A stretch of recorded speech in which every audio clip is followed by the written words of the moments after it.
Just figure out this stuff. We should be streaming about now. Yep. Our microphones are on. This fan, it's too loud. Okay. Late night music stream. Oh boy. I don't know if I'm actually gonna make the best music right now, but I titled to stream this because it tends to be the case that if I'm staying up way too fucking late, or I have like a massive deadline coming up, the music I make is pretty good. So, you know, I think that's just an interesting thing to note. Let's just ping everyone. Okay, I am going to work on this track here. Oh, I guess I'm gonna probably want to record tabla. I didn't think this through. It's mostly set up. I can get this set up pretty easily. But yeah, I've been working on this last couple streams. This song, pretty fucking tricky to figure out, honestly. I kind of just got this little 32 bar, 16 bar section figured out. Everything else I'm pretty unsure of, and nothing else is fleshed out. And also the mix down is really difficult because I'm not used to mixing down like live instruments, and also my room sucks. And since this is a recording of a tabla, all of the like bass frequencies are like at 100 to like 150 hertz, which is where my room sucks at the most because there's massive room modes. And typically you have bad room modes at about 130 hertz. So yeah, no, it's not fun. But anyways, this is the section that's kind of fleshed out here. I guess I'll play from over here.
That's all I got.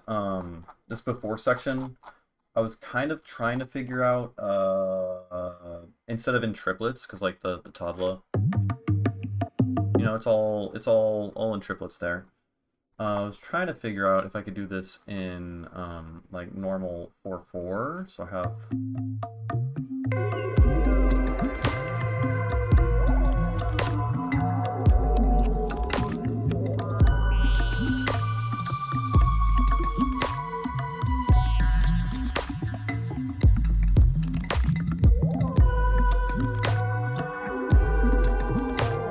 But I'm not super fond of that recording. Sounds a little weird. Maybe we can get rid of the weird phasey filtering shit.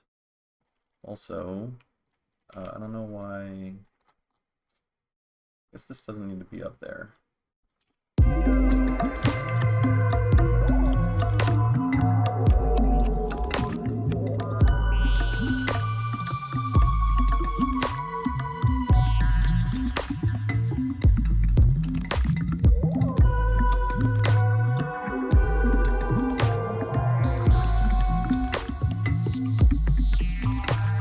Yeah, I'm not sure about that. Something else I can try doing is I can resample, yeah, this guy over here.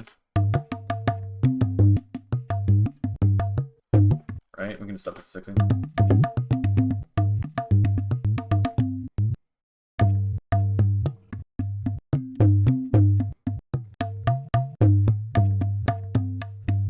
Except some of the notes aren't, they're a little short.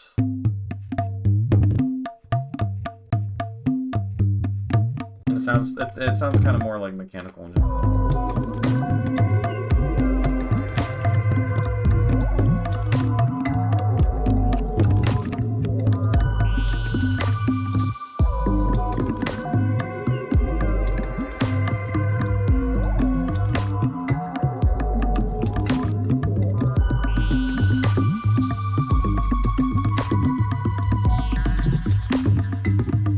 I think maybe we could use this for like fills, but not have it playing the entire time. So let's try recording this just for a moment.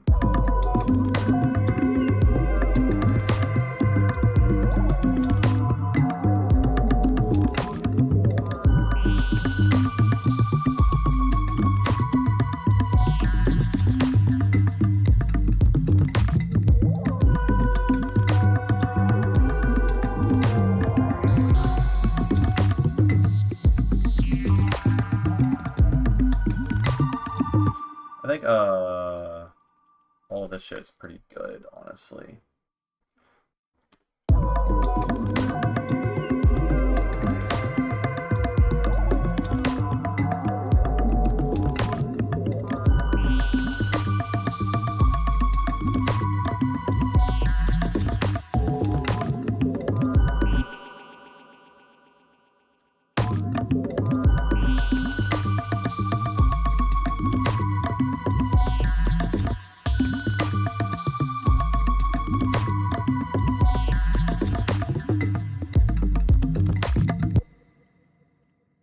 And then maybe now we can do some weird filtering shit.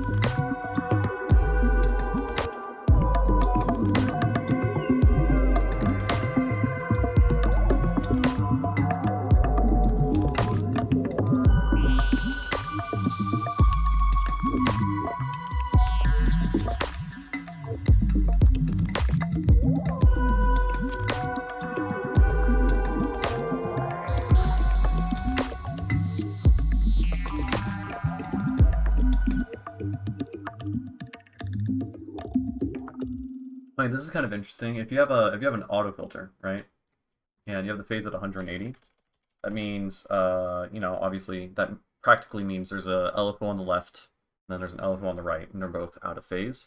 If you mono it, then that basically smushes two LFOs together that are out of phase.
Yeah, this build up sucks. I think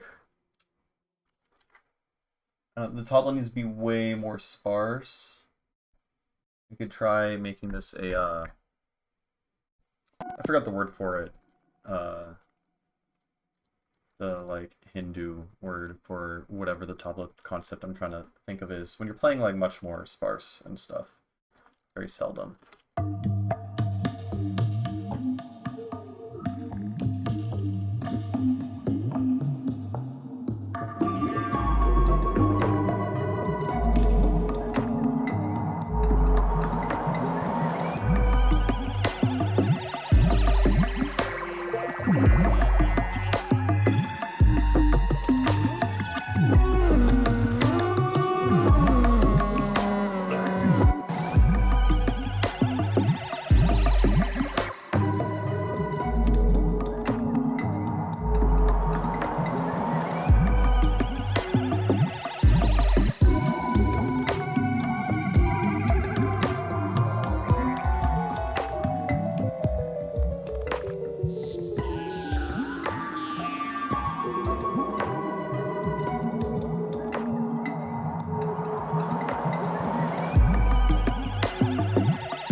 Oh, here's something else I was thinking of. What if we alternate? So tabla sounds kind of bubbly, right? You know, it's got the boing kind of sound.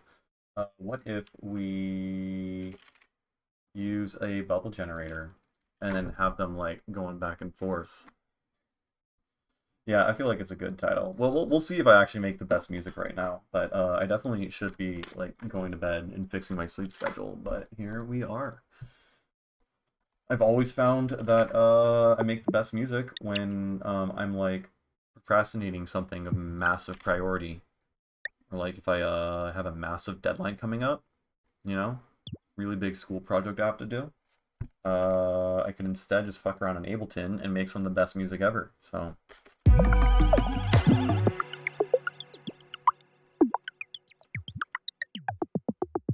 secret is I just need to have more responsibility that I can neglect, and then I'll just become a better musician, I think. I think that's really it.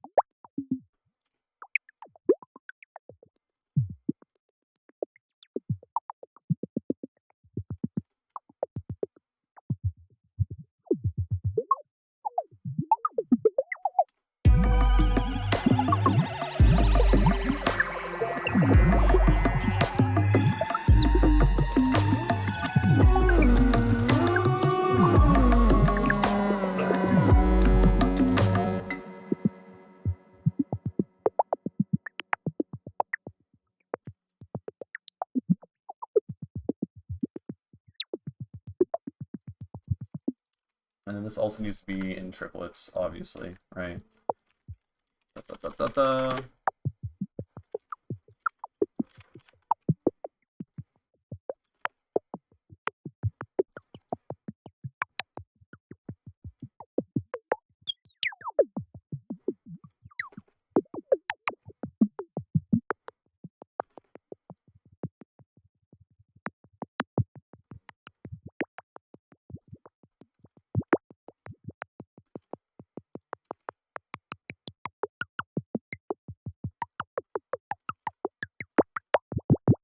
There we go. Yeah. Yes, sir. Let's just fuck it. Let's just freeze and flatten all that. I'm getting YouTube notifications. Oh, I just got invited to play a Renegade. Dope. Where Panther Beach? Where the fuck is that? Okay, it's in Santa Cruz. Okay, okay, okay. Okay. And they're grilling. That sounds fun. On Saturday. Am I doing anything on Saturday? Oh, I might be. I might actually have like a dinner party thing planned with friends. I can't remember if we had fully decided on that or not. I don't know. Do not know. Okay. Okay, seems like it'll all work out. Cool. Cool stuff. Okay, we got bubble sounds. Let's not flatten this because I might want to use that rack again later. And it's already kind of dialed in.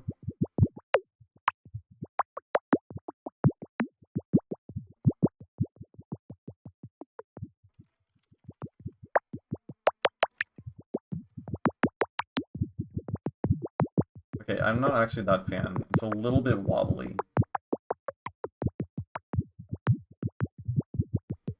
Like, some of them are good, but they're kind of all... This is what I get. This is what I get. Because I have the rate on 12th mode. Duh.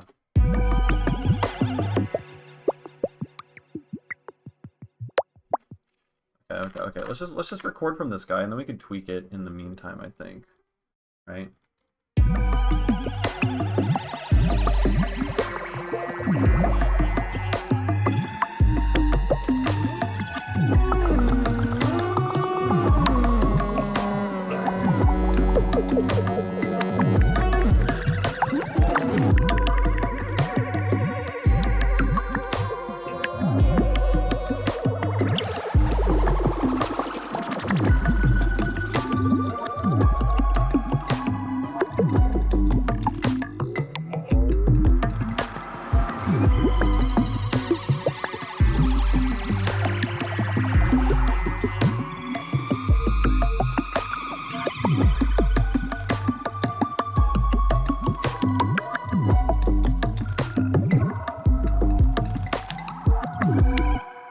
Yeah, these are mostly good. I'm gonna have to like go in and manually clean some of them up. That guy.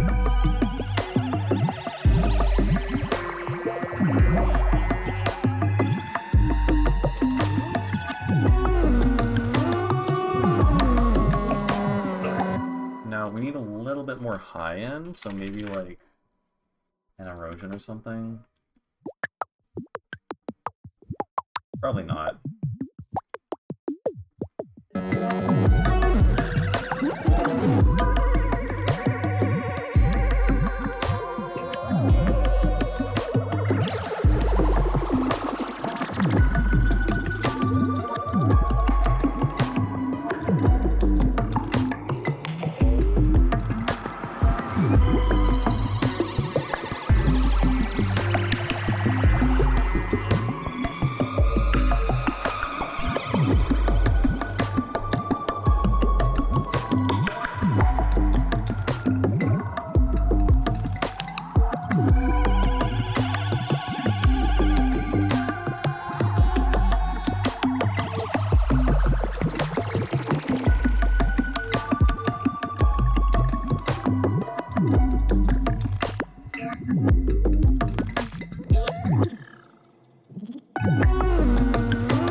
Maybe we just pan it around a bit. Yeah? I think auto pan probably just do the job, honestly.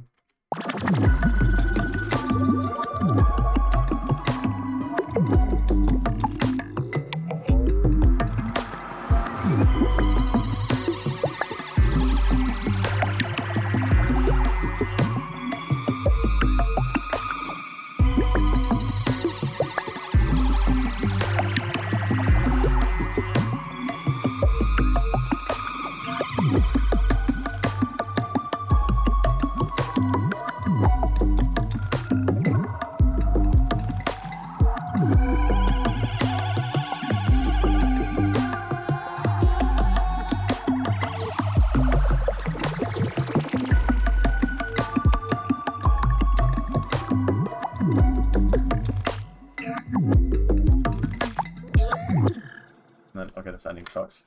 Okay, I mean, that's an idea. It's gonna take a lot of little fine editing and shit to get that sounding actually good. Maybe some, like, micro glitches and stuff like that. Like, couldn't even fucking hear that.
Yeah, I think it's...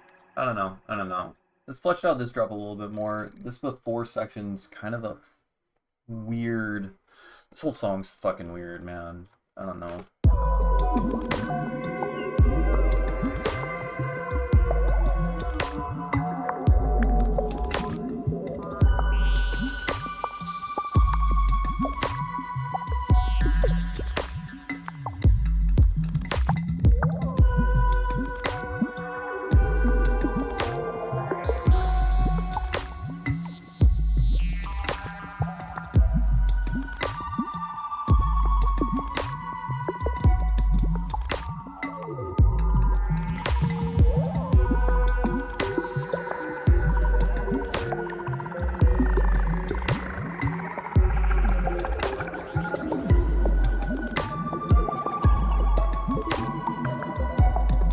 Like, should I add more, like, orchestral shit going on, maybe?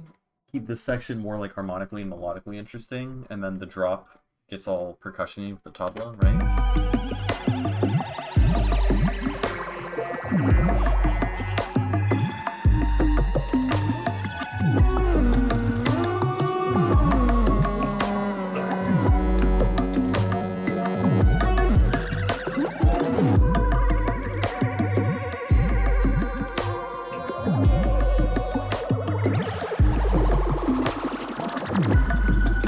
Yeah, I think that section's fine. I don't know, maybe kind of running out of inspiration. I could try playing tabla and recording over... Yeah, I might do that and try to create like a more relaxed percussion version here.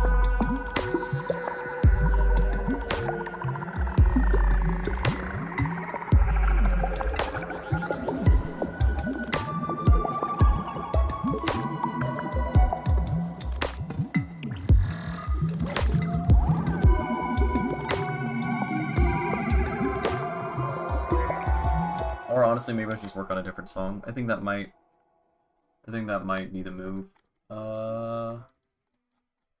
Okay, I can make this build up a little bit better with a better riser. That's one thing that I was thinking of. Let's use the first one. Riser number 1.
part just a little bit extra fucking weird.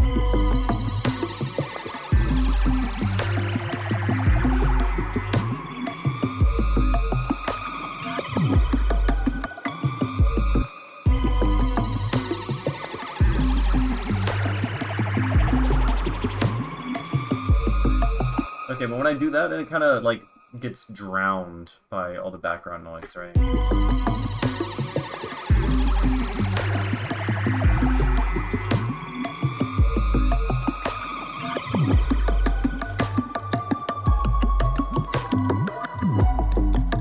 Okay, here, let's just blah. Let's just do that. Wait. What if this part I also...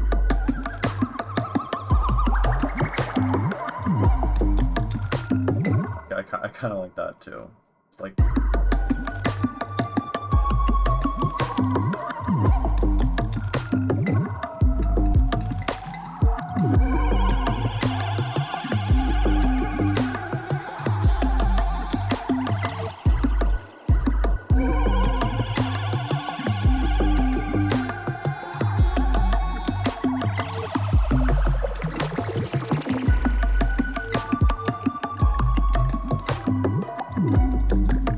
Alright, I'm tired of working on the song. It's fucking killing me.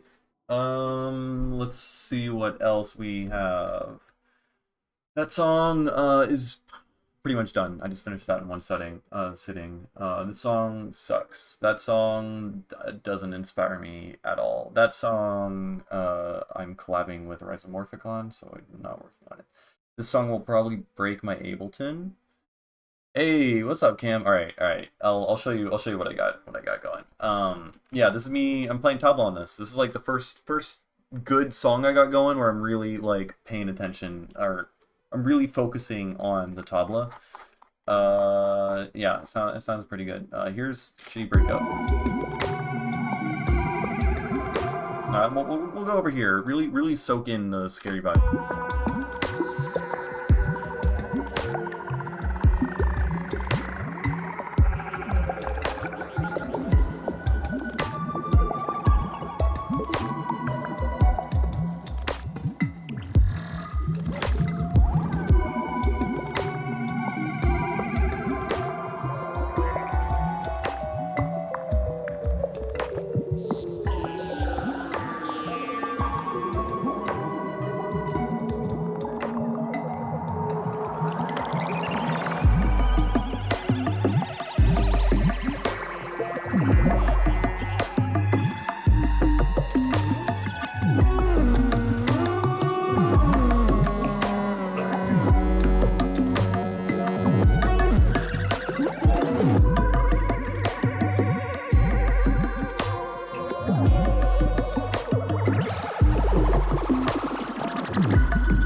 Yeah, totally. I mean, it makes sense because, like, I mean, he's playing the mason jar like a tabla, and also the mason jar also can make the boing kind of sound. Yeah, it is spooky. I'm like, yeah, it's not too spooky. It was too spooky like a couple days ago before I added the drums. Then it was just like the terrifying fucking ambient wailing noises with like no groove at all.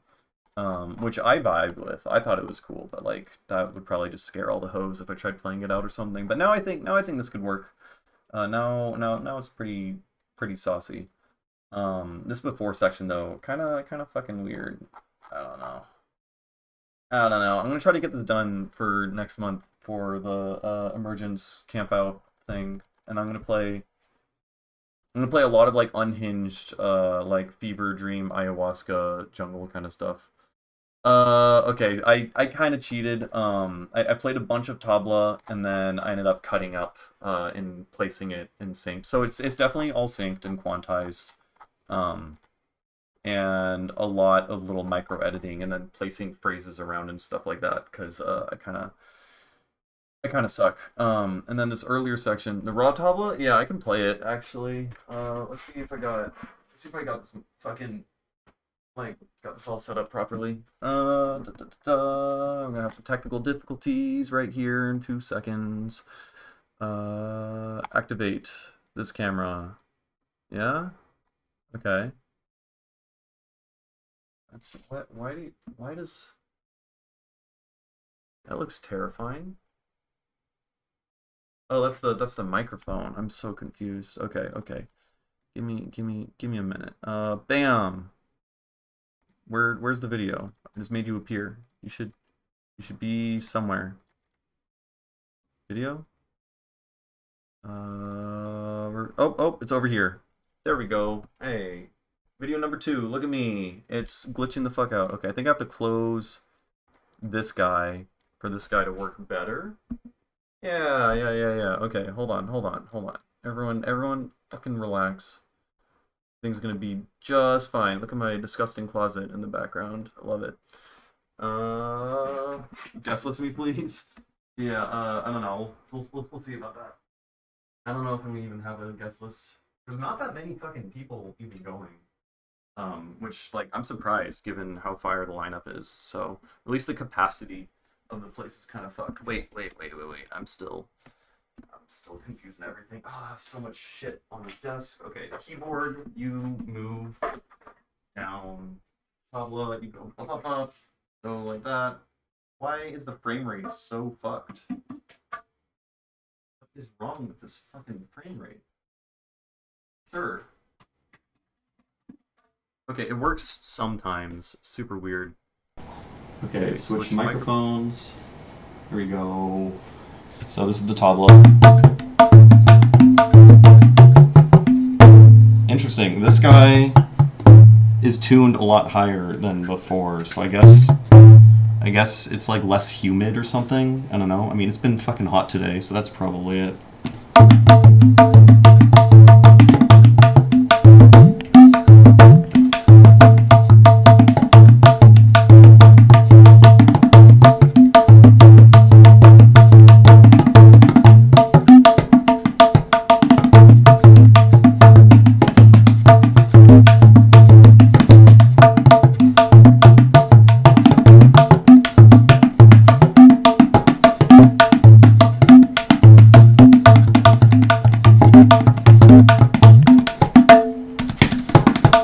I'm trying to play too fast. It's kind of fucking me up. But, here.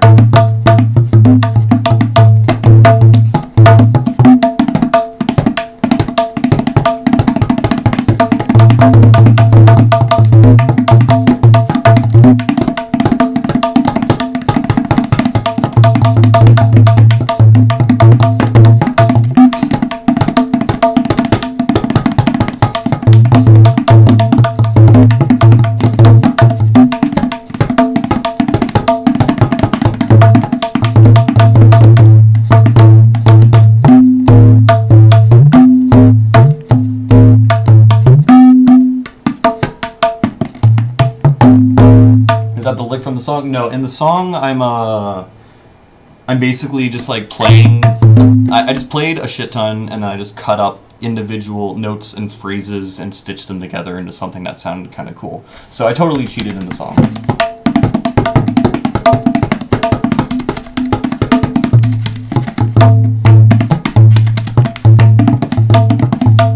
I don't even know what this fucking sounds like in the stream. Cut up individual. Yeah, I'm talking right there. That's great. What about right here? 4. So I guess I'm talking there. Oh, it's clipping like shit. Here, less clipping, please. Thank you. It's fucking hard. Like, it took me probably like, I don't know, 2 weeks. It took me like 2 weeks to play this.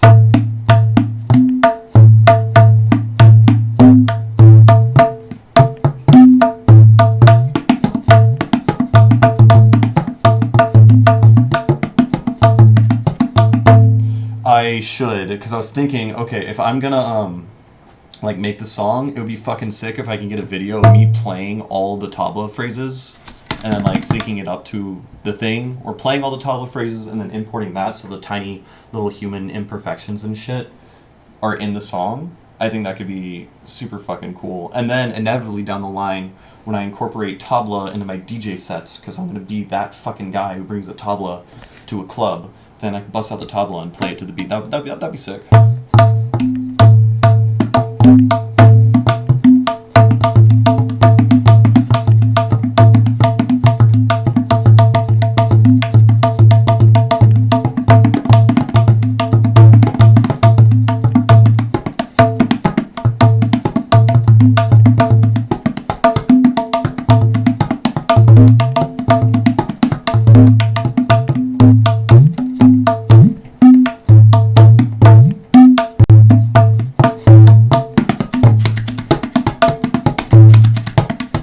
Anyways, yeah, that's the fucking tabla.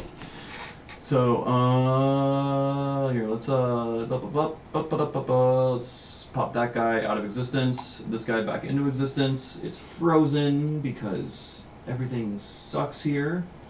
Hold on. We're fixing things, okay? Oh, jeez. Oh, God. It's tweaking. Okay. I had to destroy the other camera. Just weird OBS things. Okay. We are here. Yeah. Send it to me. Right now.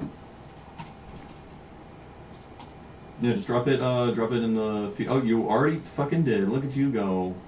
Decipher by Nunkalunk. Okay. I already like it. Oh.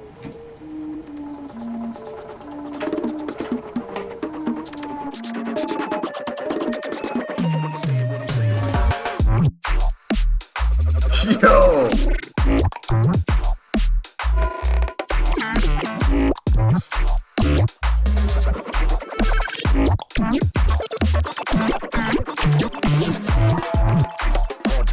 This is fucking disgusting.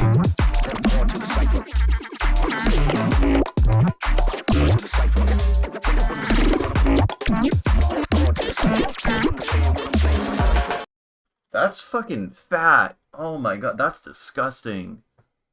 Holy shit. Yeah, I don't have any feedback. That just sounds fucking awesome. I mean, my headphones, I guess, were turned super loud, or you just fucking mastered that super loud. I don't know. It sounds great. What the fuck? Hold on. Okay. Let's go again and try to analyze it and not just be distracted by dopamine.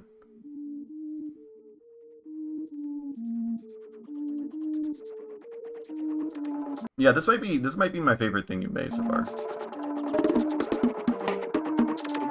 Also, that's not a tabla, if that's what you're referring to. It is distorted, like the drum hits are clipping here. I don't know if that's part of the sample or not. I think let's go back a little bit.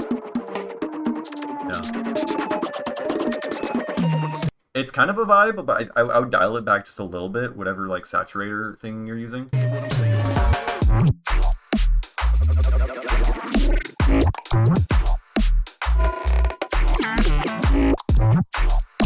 Yeah, the little fucking glitchy fills here are so sick.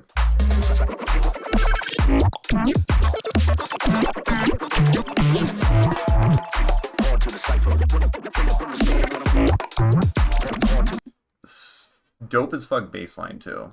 Yeah, I don't really have feedback.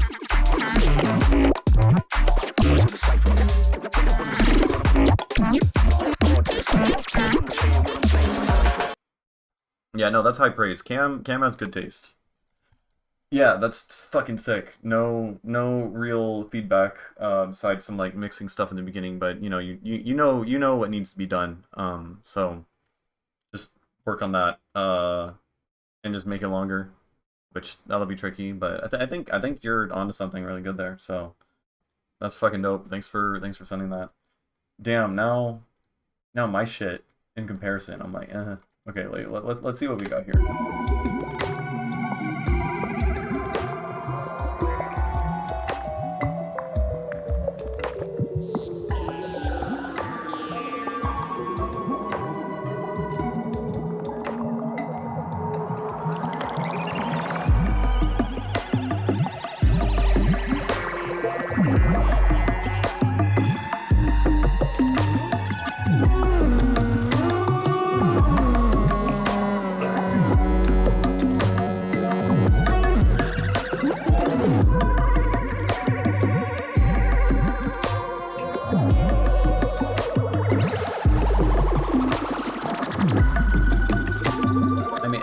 just inherently different vibes. This one is like less in your face.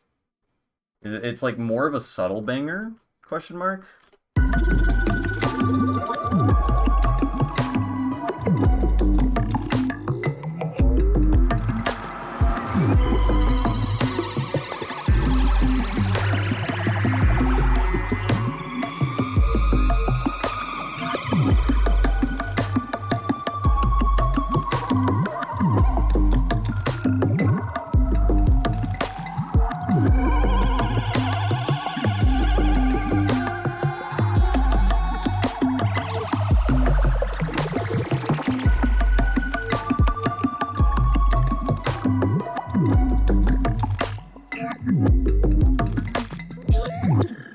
I mean, yeah, I think this section is like practically done for the most part, which is unfortunate because that's like the only thing I've worked on.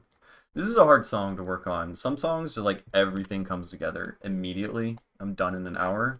And this song I spent like probably like 8 hours cumulative just making that little section.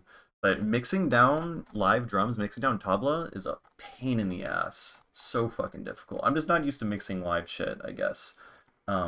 Also, my room sucks, so probably the space in which I'm recording it is fucked because there's massive modes all at like 130 BPM. Uptempo album, I'm making an uptempo EP, and that's coming together pretty well. I don't know if I showed you the fucking DMT Elephant song. Yeah, since we're on the topic of uptempo, so there's this guy. I know you've heard most of these in live sets, but I haven't played a live set in like a year, so. But yeah, I have an uptempo EP that I'm working on. It's all like weird, unhinged, microtonal shit. I'm thinking of maybe putting this song here on it, if I can finish it, maybe. And I'm working also on a downtempo album. So the album I care more about, because honestly I'm like less in the mood for uptempo shit lately. But, fucking, yeah, no, I've just been less into uptempo stuff lately, more about downtempo and ambient and all of that. But I still have a bunch of like pretty great uptempo songs that I need to really polish and finish and release. So I'm working on that. But here, I'll give you like little previews, I guess. Playlists. So yeah, we got. Why is everything lagging? Probably because I'm opening up a super fucked project file. It's probably gonna crash my computer. We got this guy.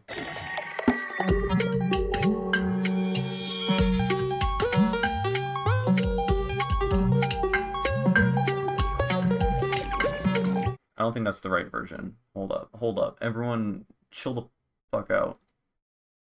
This guy. Open. Thank you. Wow, everything is fucked right now. Jesus Christ.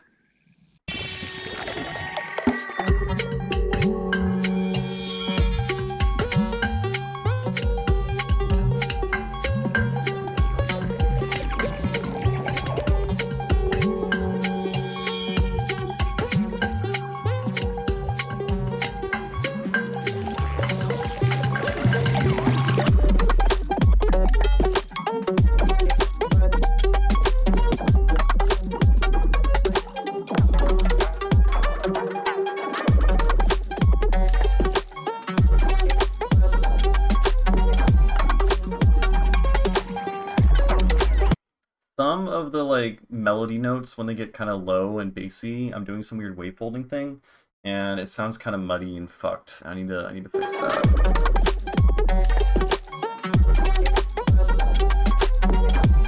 Oh, there's clipping right there, or like I don't know if it's clipping or like I can hear the limiter being pushed hard. Ah, yeah, right there. Shit. Okay. Yeah, bass is like too loud there or something, but it's fucked. Well,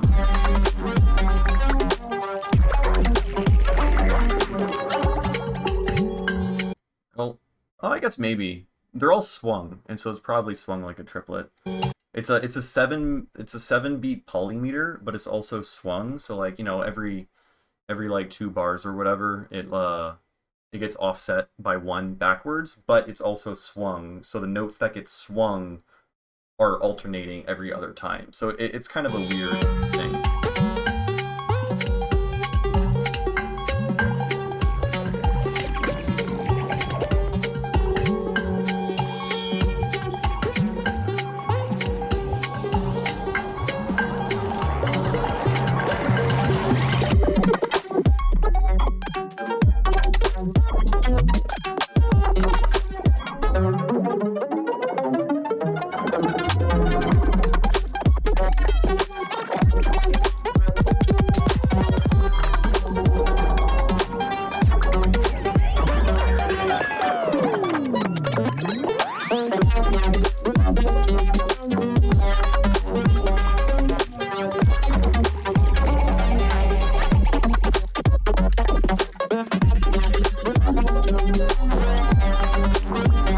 Yeah, this last section here is fine. The beginning of this drop is kind of fucked. There's certain notes that I have to do like a lot of tweaking because there's so much automation. I think certain combinations of automation parameters on certain notes that are at certain like pitches in conjunction with all the other competing elements in the mix sound fucked. So yeah, and also the limiter is being pushed way too hard. So I think I gotta do a lot of cleaning up in probably the low end, make sure that the sub is sitting nicely. Yeah, all right. So this is this song, another weird fucking microtonal thing.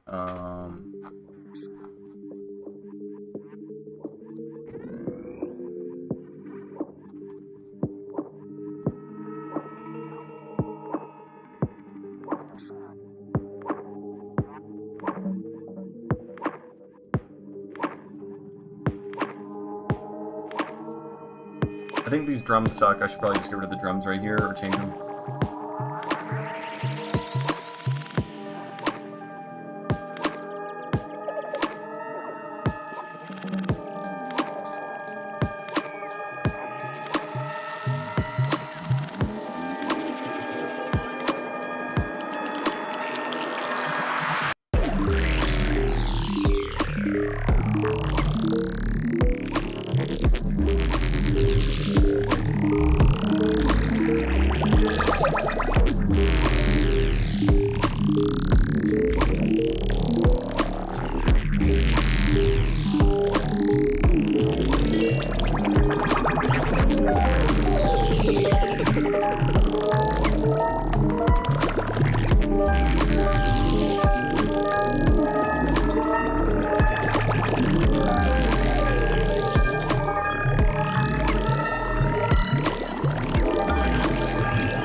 Why is the sub bass fucked?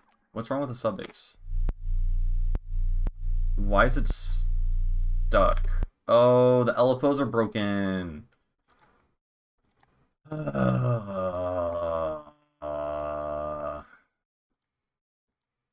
I need to render this out. That's fucking annoying. Okay, whatever. Let's just pretend the sub bass is a little bit more interesting right now.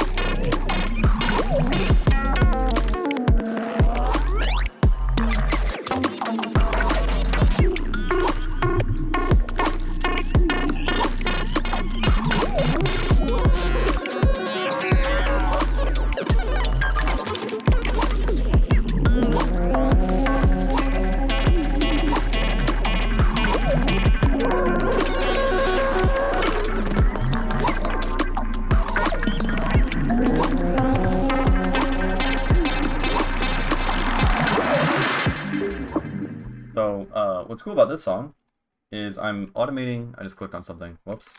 Command Z. Undo, please. Okay. What's cool about this song is I'm automating the BPM. So it's at 87, and then jumps down to halftime over here for 1 bar, and then it jumps up to double time for, I guess, 3 bars, and then down to halftime for another 3. So there's 5 bars of halftime, and then there's 3, 4, 5, 6, 7, 8, 9.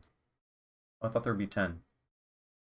Okay, never mind. I don't understand how the math works out, but the point being, basically, if you DJ this, it's still going to line back up on the grid, even though I'm changing the BPM pretty dramatically over here, right?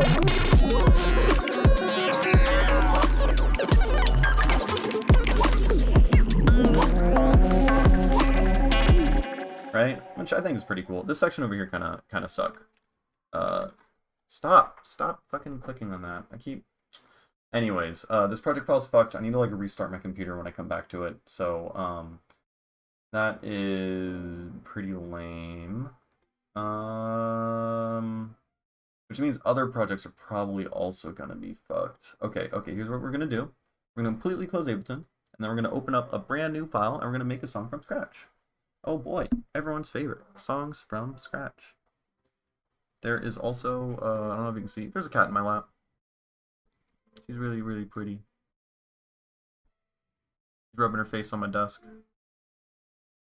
Yeah.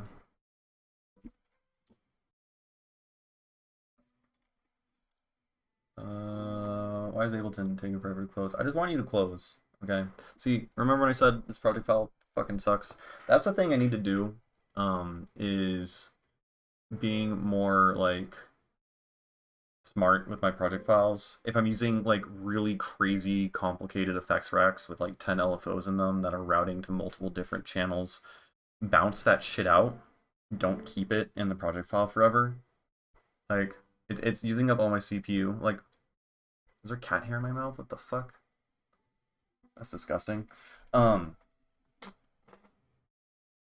Now I'm all distracted. Okay, we got here. New Ableton. Brand new Ableton.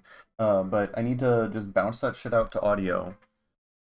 Because it uses up all my CPU and then ends up breaking my project files once shit gets like way too complex. And then I'm eventually gonna have to bounce everything down anyways. So just like having more like project file hygiene, I think, probably super important.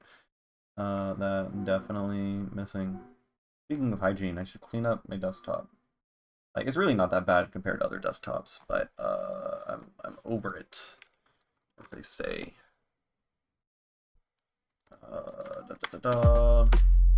Okay, let's what do we do? What do we do here? Where to start? What could we do? We could what happens if we steal Nonkalong's song and then resample it into something else? I'm stealing your song, Nonkalong, if you're still here. If you're not here, then well, you can't tell me not to. Okay, let's just get a Foreman fuck around thing. Foreman glitch generator. Yeah, this guy.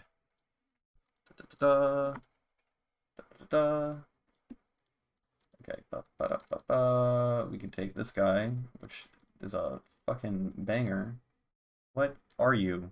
I don't use Dropbox. Why are you open? I don't want to upgrade. How do I close you?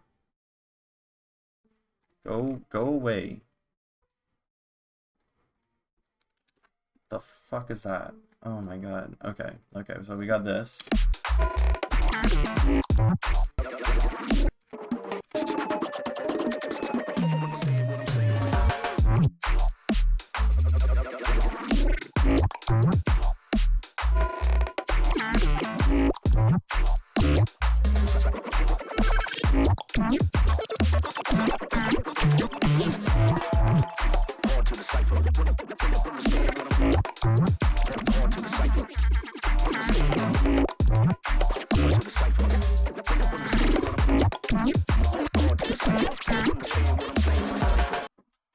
Yeah, that's good. Alright, so basically this is like granulator. I'm just gonna toss this in here. Let's just make a big ol' honkin' MIDI note. We got this guy. right? You can move them.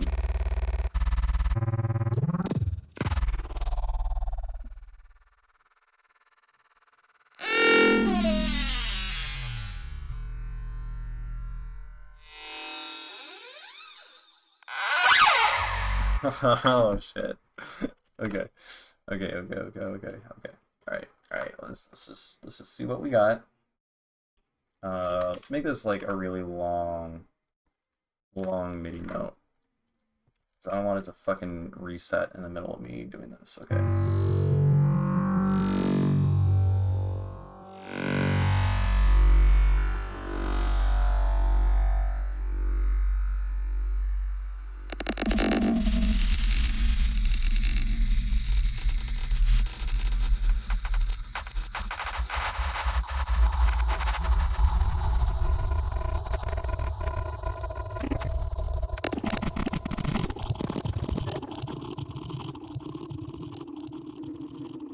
Oh, interesting.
Honestly, not that many cool sounds out of that I was hoping for.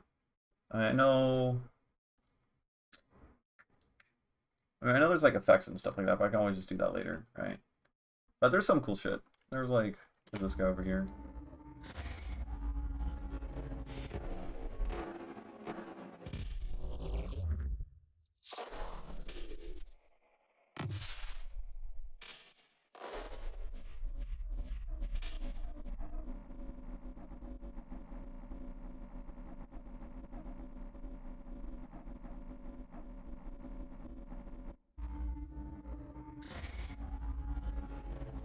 Okay.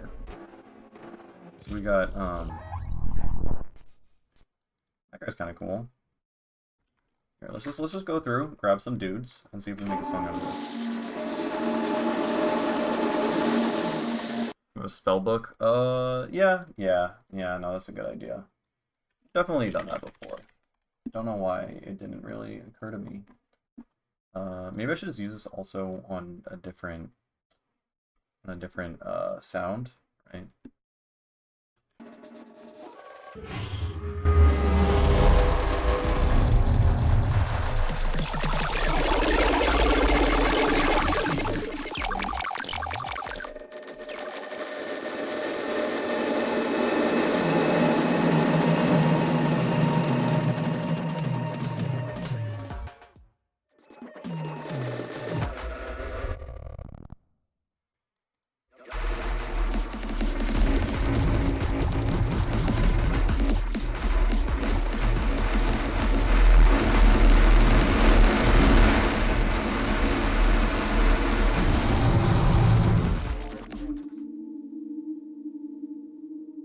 Here, let's find another song I can throw in here.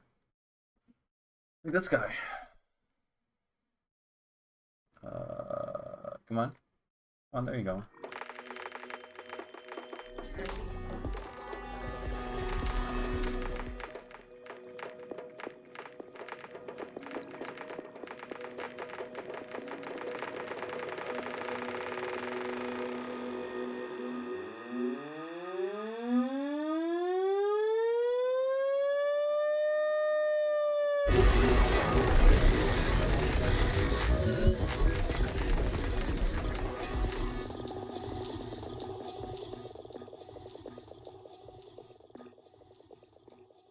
Okay, that was kind of wild.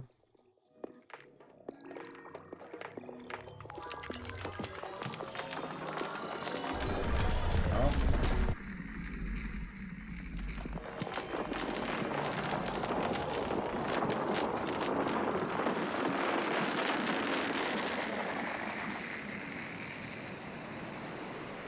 I keep forgetting to press record at the right time. It's kind of annoying.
Oh.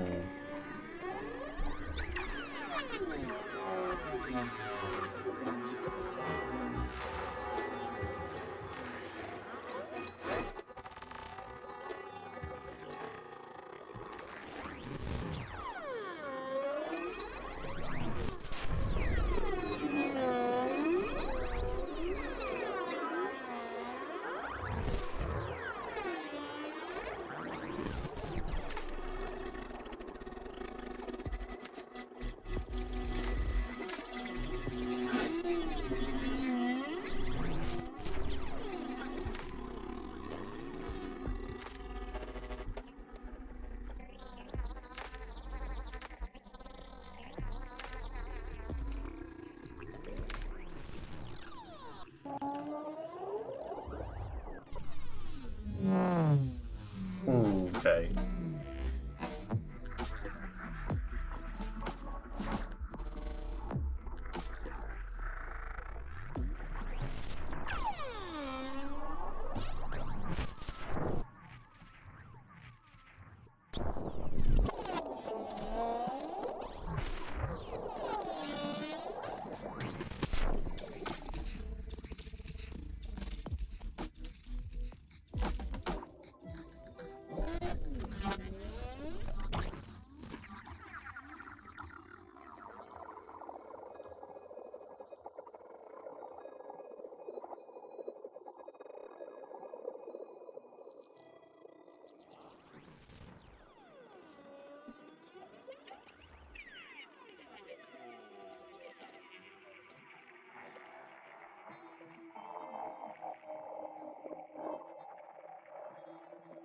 I think it broke.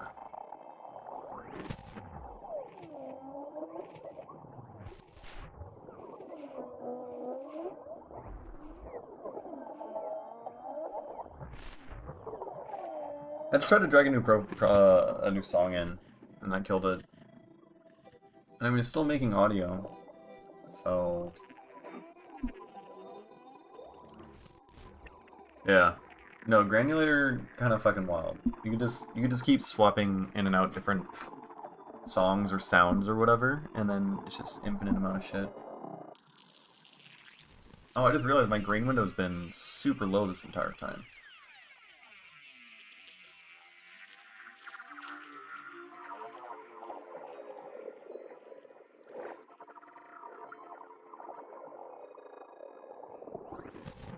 Oh, I love that. What is your fucking deal, Ableton? Relax.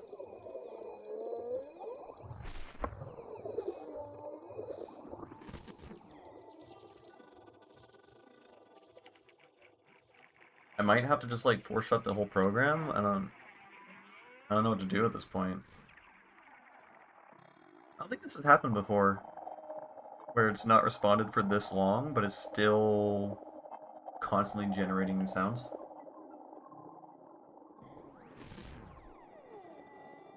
Like, I can hear that the spellbook is still active, right?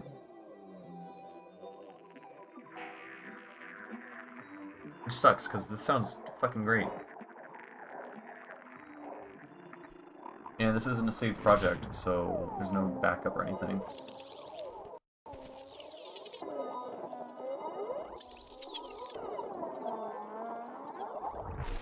Well, we may have lost everything, but that's okay, because, I mean, we could just set it up again and make another thing. It's not too crazy.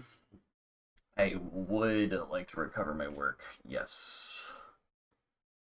Yes, I would. I feel like I've been having more Ableton issues than usual.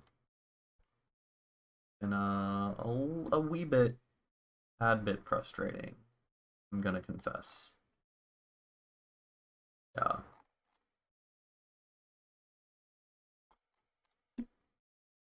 Oh, restoring 5%. Okay. From the audio from the YouTube stream, yeah, with me bitching and moaning over the audio the whole time. I think that could be good.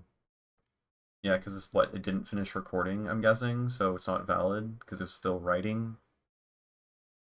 I don't know. I have no idea how WAV files are written and saved, but oh, oh. Well, I have the file still, but this is a corrupted sample offline or sample offline clip deactivated. Yeah, that's corrupted. That's fine. We could just keep at it again. And I didn't even get the next song in there. Ooh, all right, let's record this a little bit longer. I mean, I said let's record this. I don't really care about that. I'll have to remap everything. Otherwise, it's just gonna keep making fart sounds. Which I do like fart sounds. I'm not gonna lie. Okay, we can map that layers. Let's close this so I don't have to fucking have an aneurysm trying to move around this thing. Let's also map this to that. That'll be fun. And then, yeah, scan amount. Oh my god. I'm annoyed. Okay, and then this guy. Here, you can read and spin at a normal rate. This guy can control the spin itself, which can be cool. And then this guy can control read. Oh, oh, oh. There we go. So now, look at that. It's like the spellbook has a mind of its own. Going crazy. What will it do next? Oh, it'll go with that. Holy what the fuck? I don't understand why it is that it tweaks out whenever it reaches one leg of this. But it's doing that every single time. Pretty cool though. And we can still adjust and slow down the read and spin rate so that you know, we have control over how fast it's tweaking out. Oh. I guess I don't know. Okay, the spin amount isn't actually doing anything. It's mostly all the read rate. Okay, okay. Alright, let's just make sounds. Alright, alright, alright.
Bro, how long has that been a thing? Oh, I hate that. I'm not a fan of that at all. I'm just bitching and moaning about my file structure, so you didn't miss anything important. And also, I was saying that you need to put ambient shit into uh, the granulator because when there's drums and stuff like that, it gets very drummy, and you don't want it to be too drummy. You know, it's all kind of the same sound.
I was expecting this to sound cooler, I'm not gonna lie.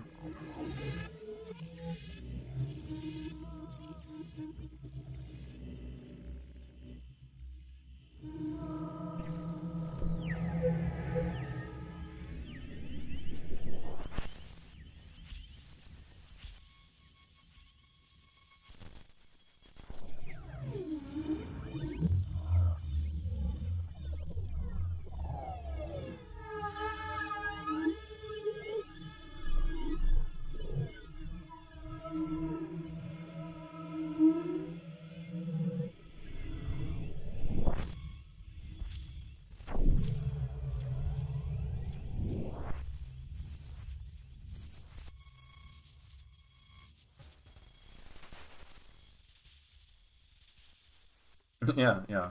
See that. Well, you typically I just map the spellbook to itself, right? The spellbook's already mapped to itself.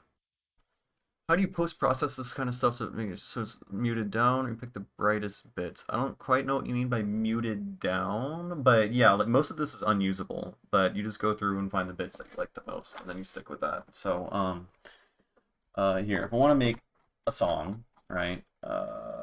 We got. You take this thing.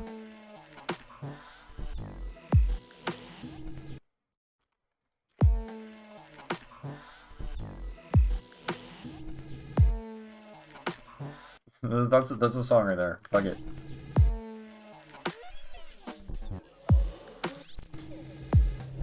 Oh, okay. I mean, is it? I think I'm just like my brain's fucked because I've just been listening to noise this whole time, and now that I added like a single drum, I'm just like, oh, it bangs.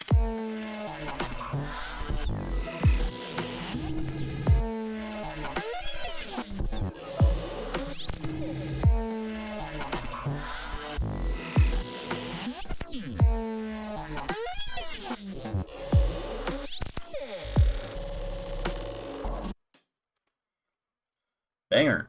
Immediate.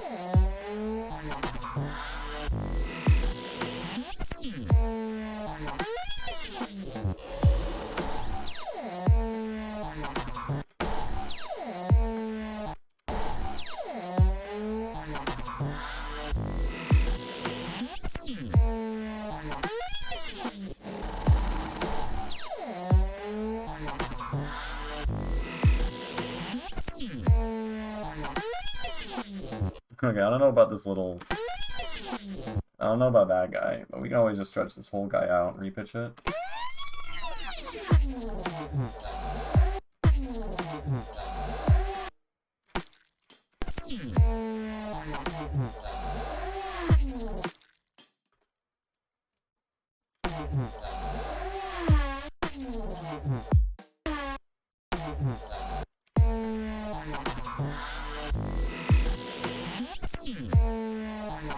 Okay, and then this guy kind of sucks. So we can just change this, move this to something else.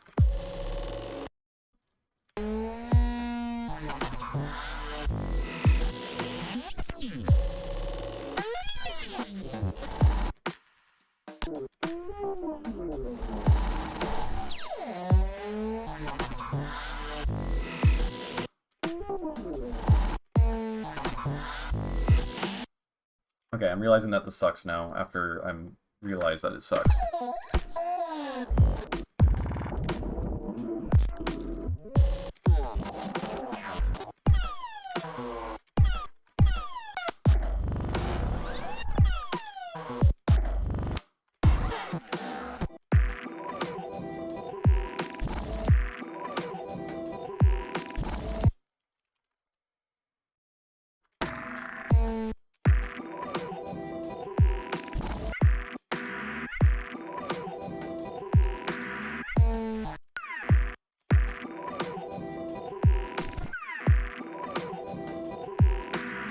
See, like, the problem, yeah, the problem is with this is there's so much background shit. Like, if I could just isolate some more melodic stuff.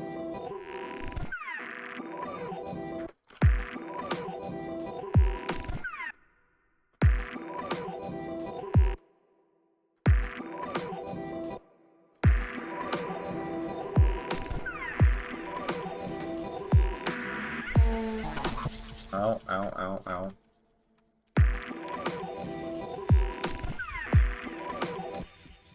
Which, yeah, honestly, this might not be usable because of all that shit going on.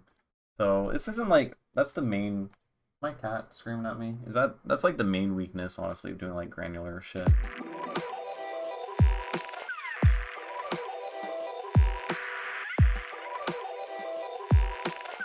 I mean, okay, so most of the shitty noise is on the right speaker, so we can try isolating the left.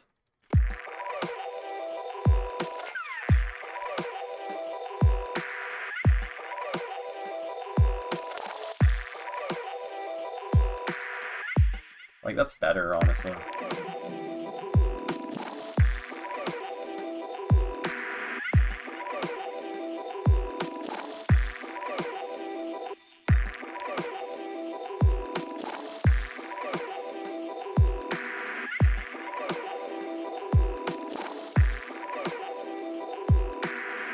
Which, I mean, I suppose, like, the kind of noisy stuff is a vibe of its own.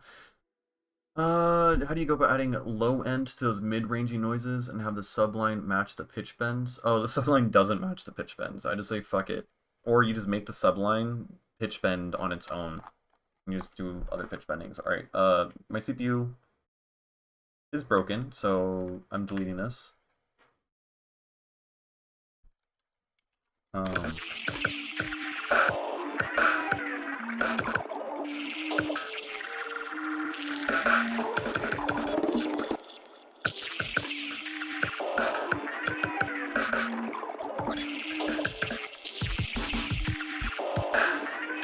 Honestly, that...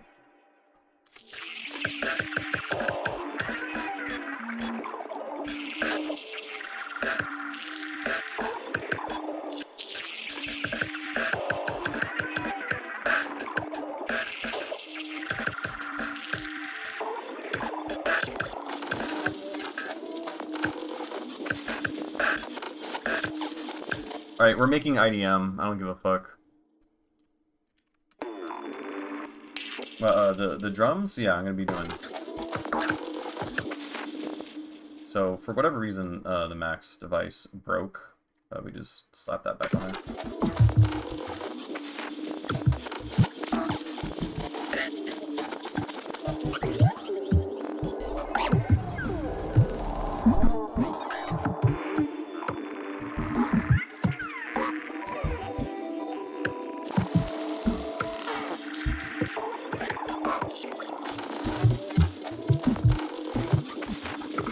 Oh, shit. I may have broke my, my webcam. Hold on. Everyone relax. Going on an adventure behind my desk where I knocked everything down. Oh my god, I have so many fucking cables. What is happening? Is this it? Is that guy it? No. He's not. It's a fucking red herring. Come on. Alright. We're coming back. We're coming back. Got the webcam. Webcam is alive. Well, it doesn't look like it on the stream, but hold up.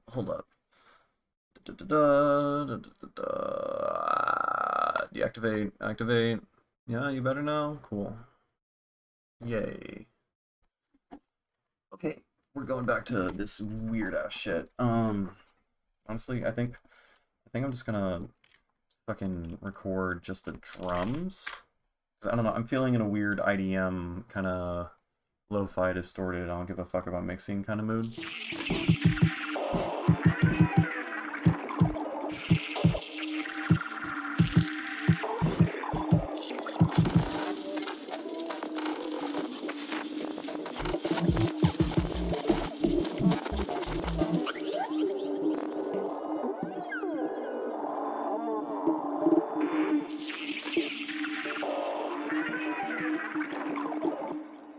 Okay, maybe that's not gonna work at all. But we can get. Let's just get like a basic drum loop. See what happens. See what happened. Arc loop.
The answer is no.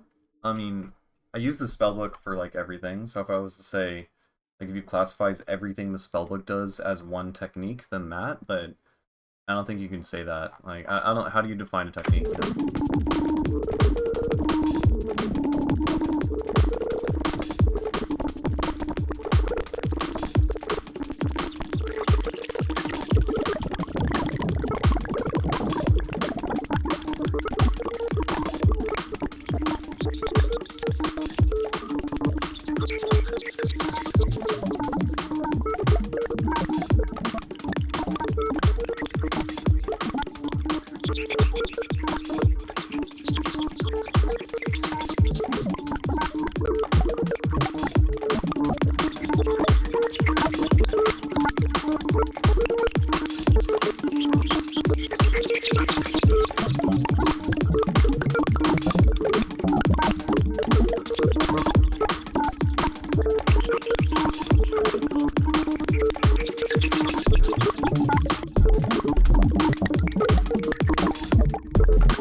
Oh yeah, Flatline. I didn't read that part. Flatline is for sure like been a go-to of mine for years. Use it on like everything. I just like use it in place of OTT basically.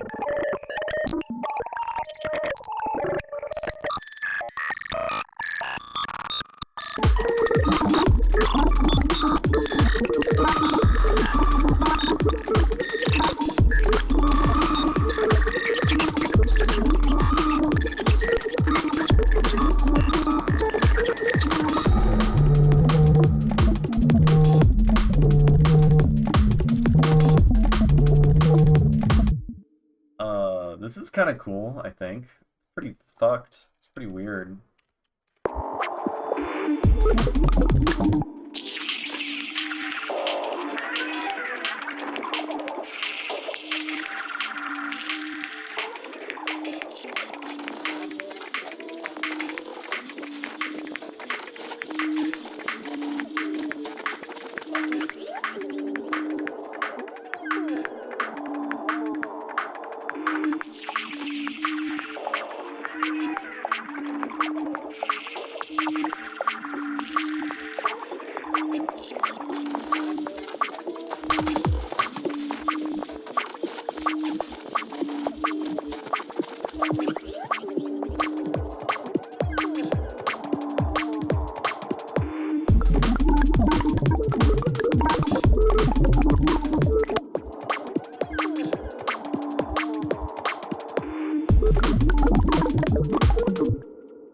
It kind of goes straight into fucking crazy, like a little bit too hard.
That's kind of cool. How long is this? Drum and bass. How does drum and bass structure? Do I have VST chroma? No, because color bass sucks. No, I don't have it. I don't know. I don't know. I have enough sound design tools at my disposal. I don't know. I feel like I don't have a need for more VSTs unless I can really do something that appeals to me or make some sound that I cannot make otherwise that I actually want to make. And so far from what I've seen and from what I've heard, I've yet to ever hear anyone make color bass that makes me go, wow, I wish I could make that. It just hasn't happened.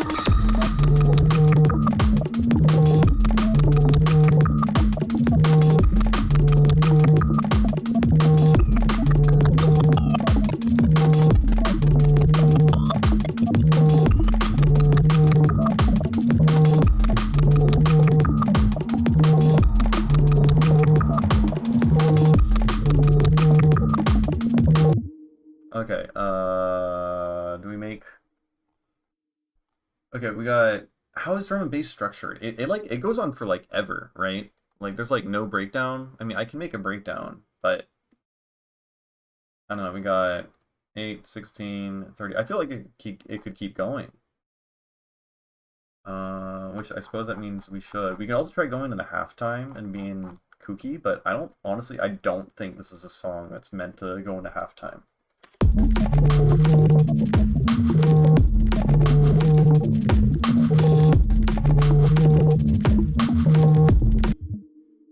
Right?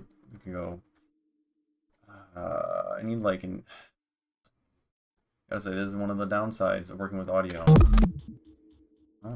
Oh.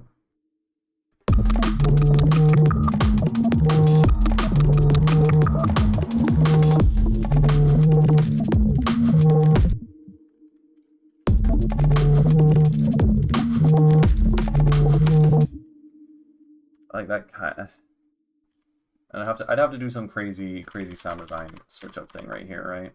Also, the kick pattern sucks because the kick is overlaying with a snare, right?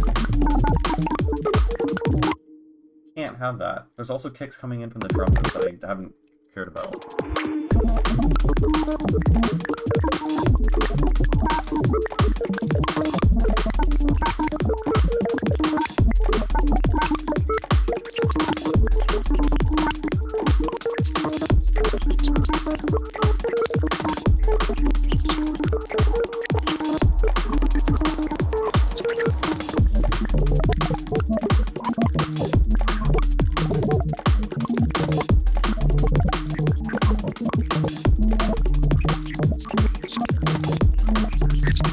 Right, I was changing the kick.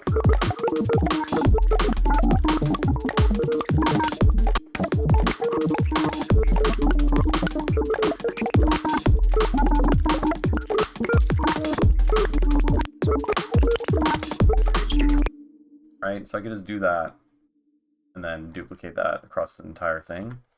And then the kick is better. Up. Yeah.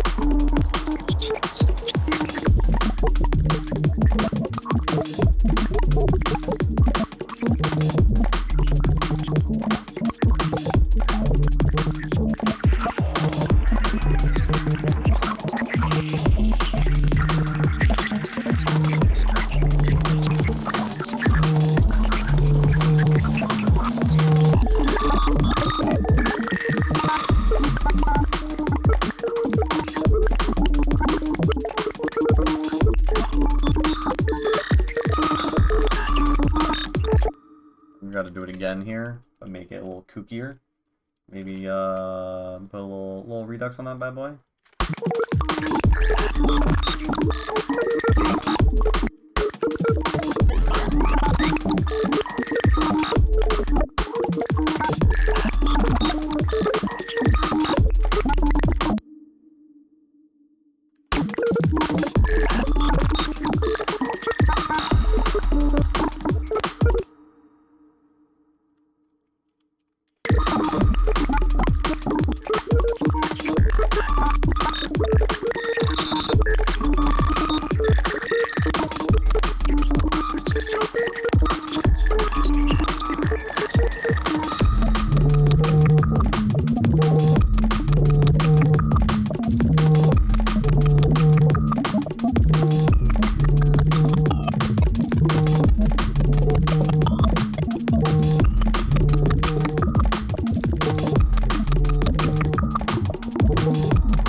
That's the problem. That's the problem.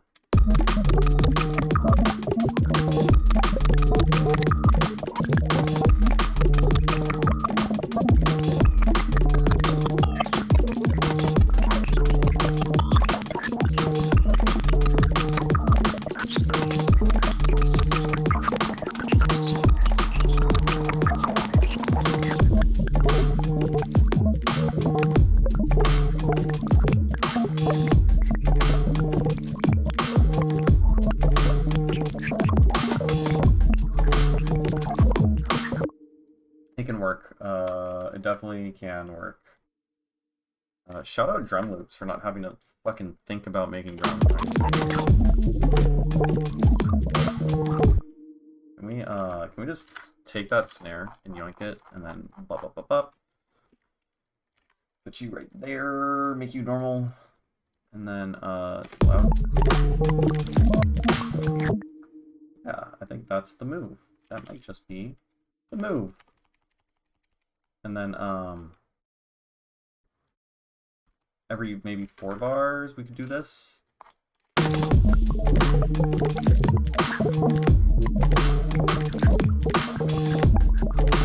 Yeah, I think that works. Can we actually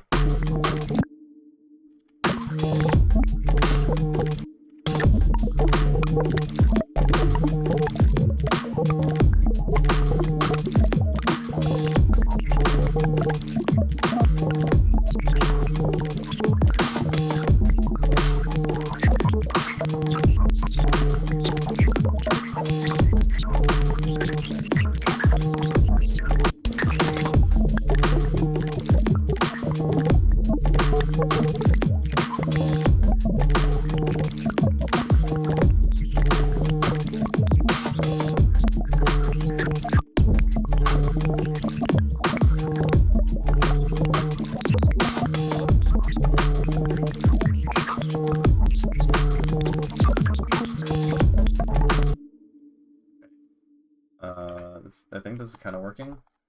We can do something else with the sub. You can go like bop bop.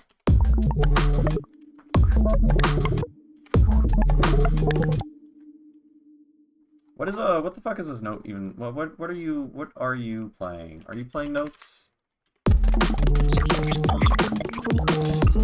The answer is no, it's not playing notes. That's so cool. Wait, what about this guy?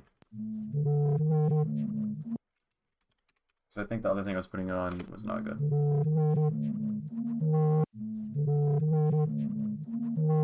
Okay, does that mean I have to repitch everything?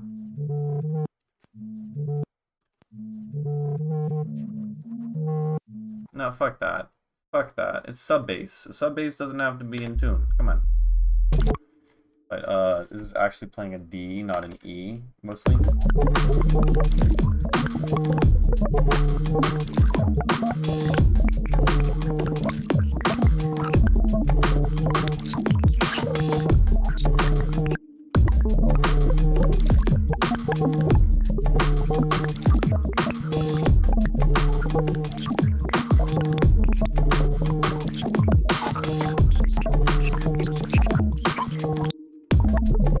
Then we can get sine compression bass, right? Sine compression bass. What was it that delinquent? He was messaging me. He was like, "This is the secret to make thick sub bass." What was it? He sent me a picture of a chain. He uses dynamic tube. I've never used that before. Dynamic tube. Oh, I've used it like once apparently, because it is a thing. Dynamic tube.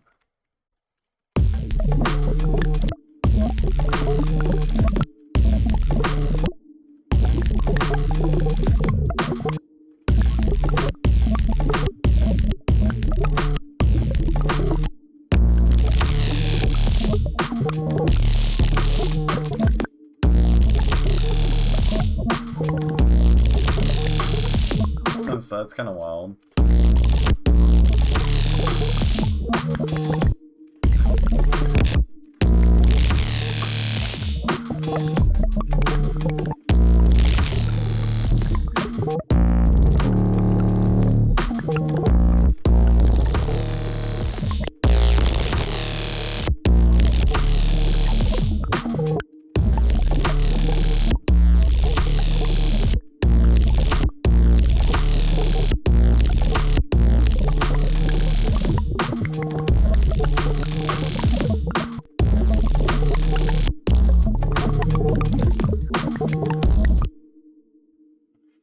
whatever. No, none of that. True. Well, not like all electronic music. The kind of fucky kind. The kind that's good. Kind of like.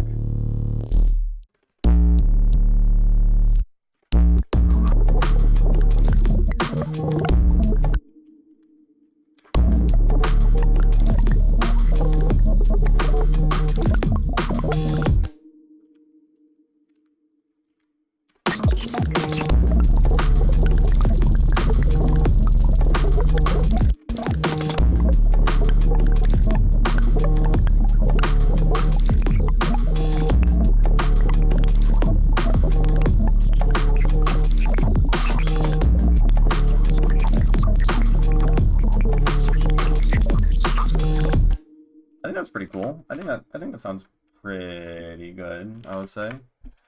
You know, EQ8, get rid of the low end shit. And then what else? He sent other shit in a chain. Compress the fuck out of the glue compressor. It's a vocoder and modulator. Okay, we can try that. Vocoder, OTT.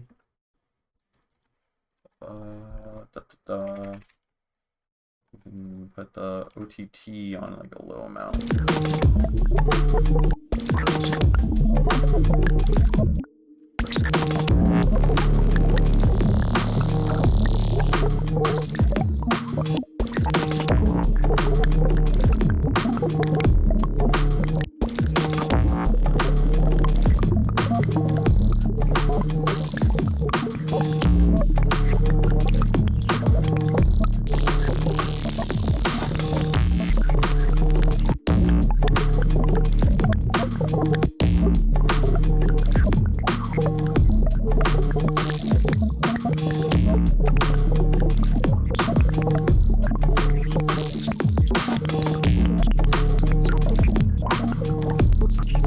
Are you talking about this guy?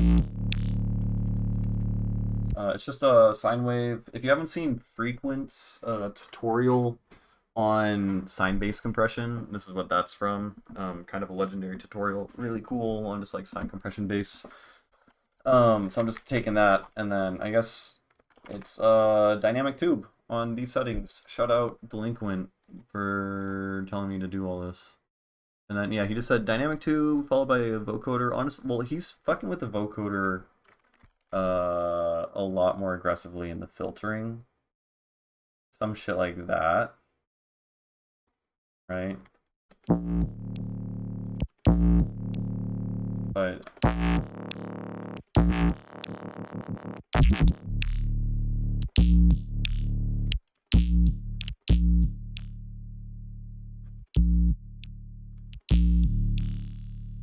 I don't know, I'm not super crazy about it, honestly.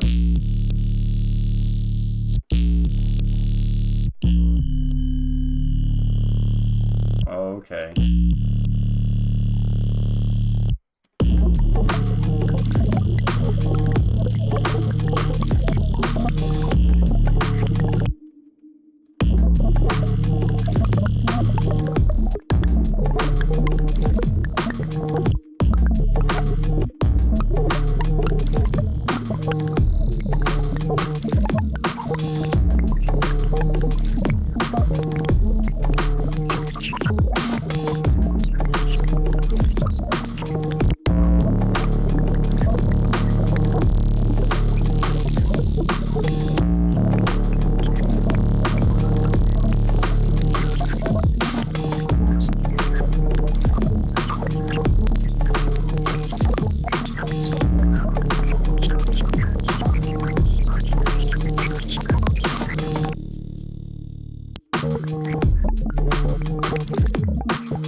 You can do something like that.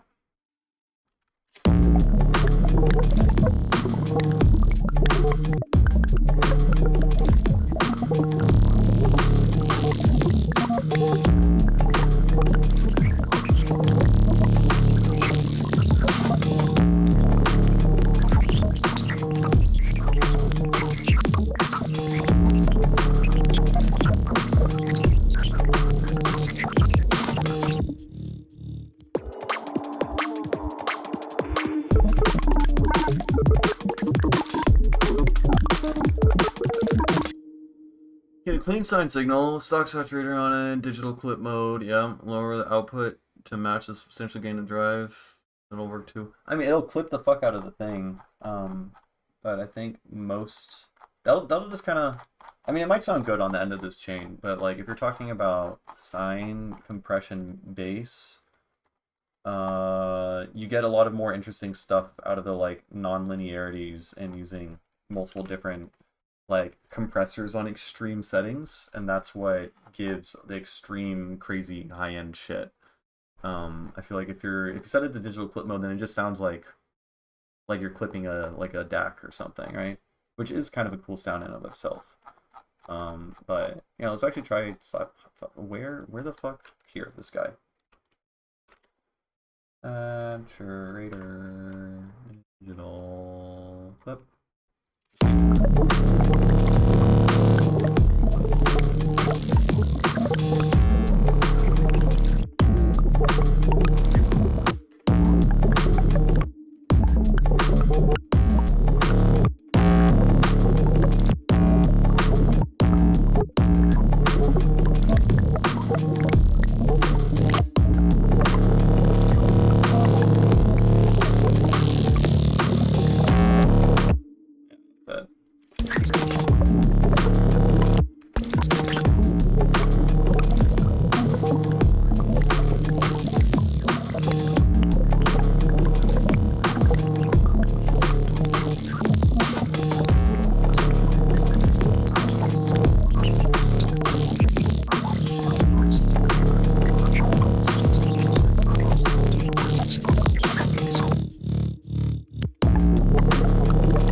Let's check this out.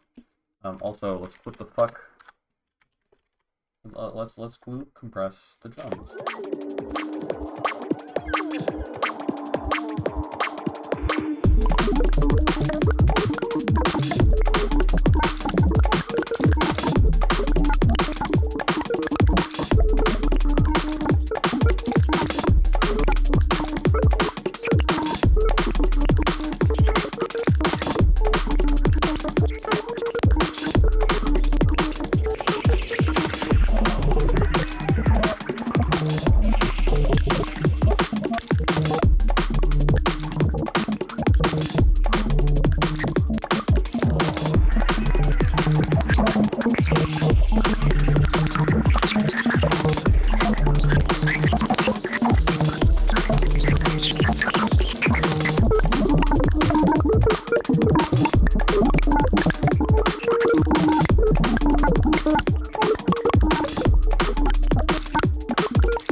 Okay, what if we put both of these guys in a group? I take all of this shit, all of it, and I put it on the group instead.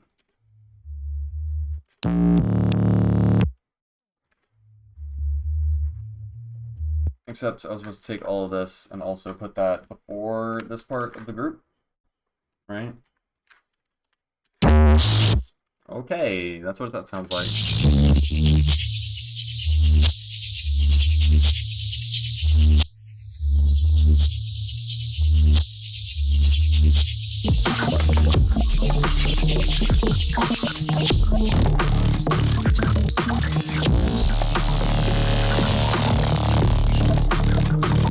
Okay, that doesn't work quite right.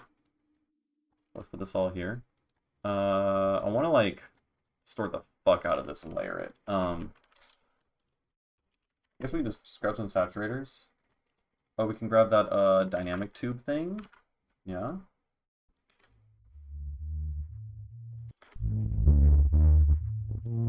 Oh, we can get the resonance clipper. Yeah. I made a whole tutorial on this bad boy. See what we can get. Right.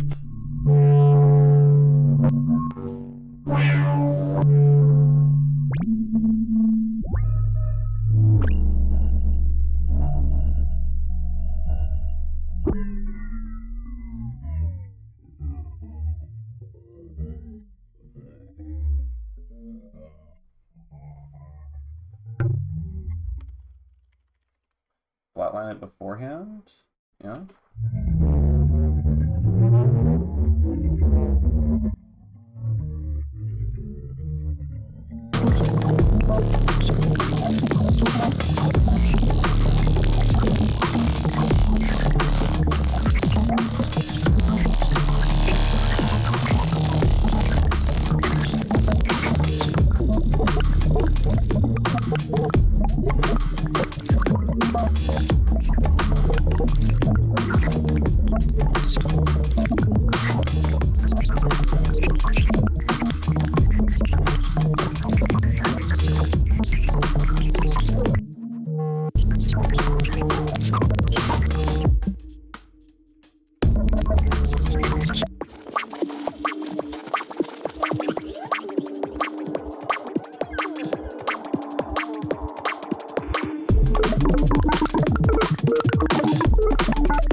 Okay, yeah, the switch up doesn't work, quite yet.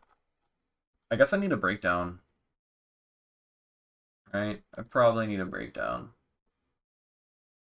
I don't want there to be a breakdown. No, no, there's no breakdown. It's gonna make the build up better, I think. Also, song needs a name, so if anyone's got any ideas, that'd be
Oh, it is. It is technically actually, even though you just gave a bunch of really cool names, it is technically a remix of Nunkalunk's tune that he submitted earlier. So maybe it's just gonna be called Decipher Remix. But these also are pretty good. I like Zealotry or something related to that. Like Heretic or something.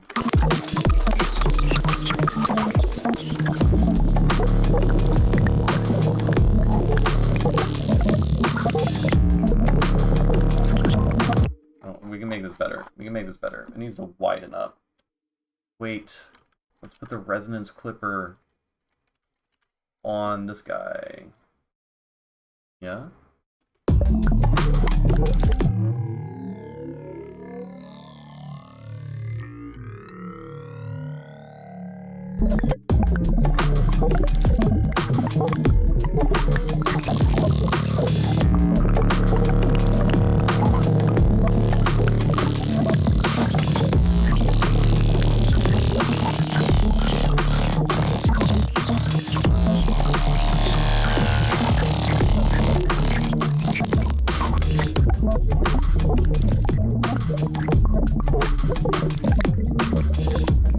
Yeah, I think that sounds great.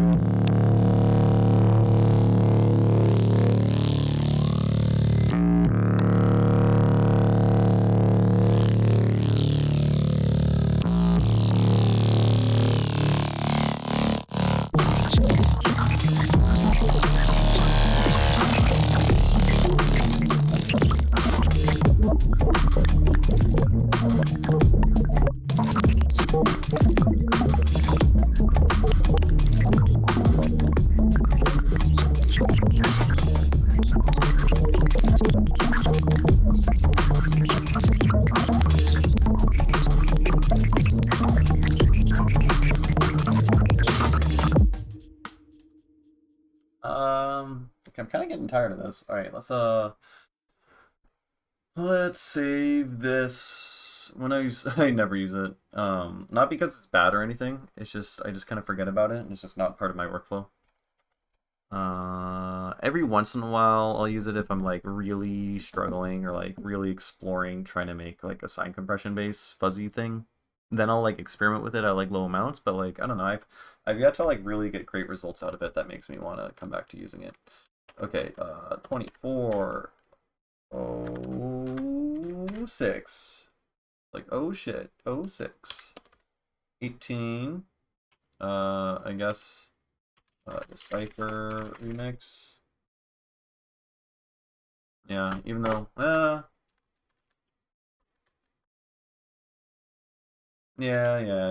It's just a Cypher remix. Right, remix. 87 BPM, D&B. There we go.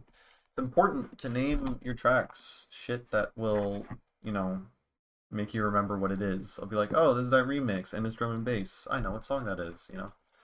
You know?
Yeah, this I don't know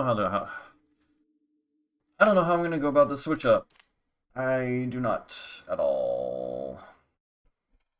I'm not good at drum and bass or switch ups. Don't know how I would go about doing this. You know what I'm gonna do?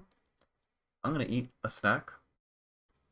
Give my ears a little break, and then I'll be right back in like 2 minutes. I guess I'll just play this from the beginning while I'm gone, so y'all aren't fucking bored. But I'll be back in like 2 minutes.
Alright.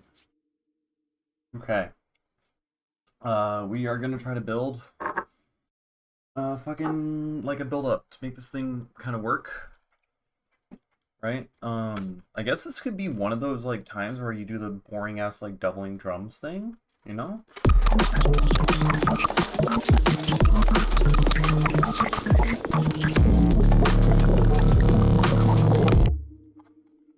At the very least, it needs like a drum fill.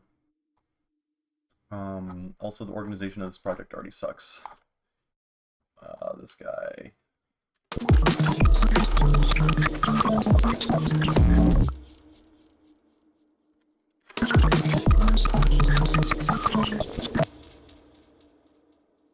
You know what we could do? We could just like have it switch up into this.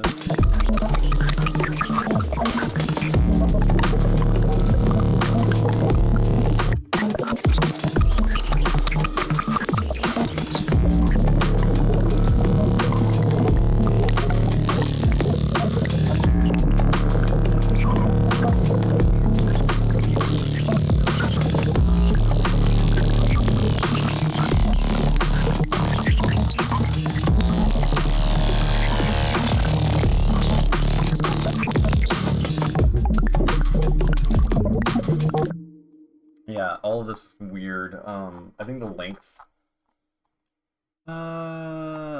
of this guy is a little weird. I feel like the bum part needs to only happen once every 8 bars and every 4 bars, right? So maybe we just go like that.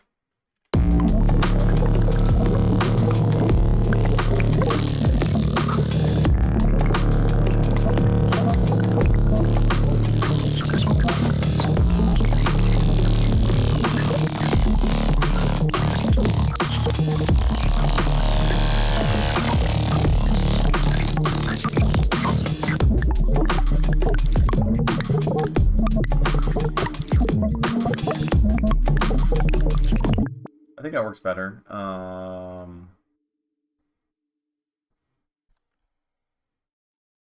Yeah. Except we just have to switch up this guy.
Let's look through this the granular shit that I made way long ago. Yeah?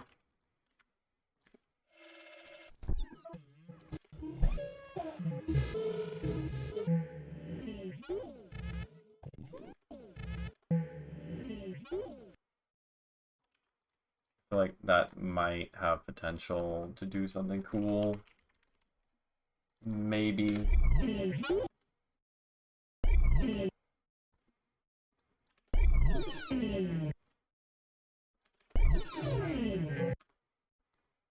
No, the answer is it doesn't. We could probably, maybe we could do hold for one. For one, we're gonna saturate it. And two, I fucking hate how you automate transposition on clips in Ableton.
Stretch this guy out a lot. And then it fades out.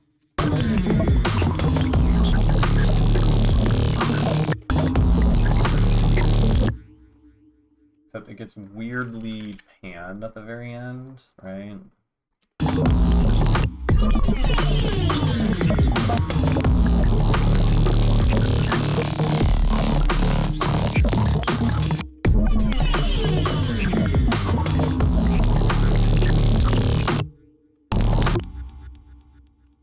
Yeah, I don't know why. That's weird.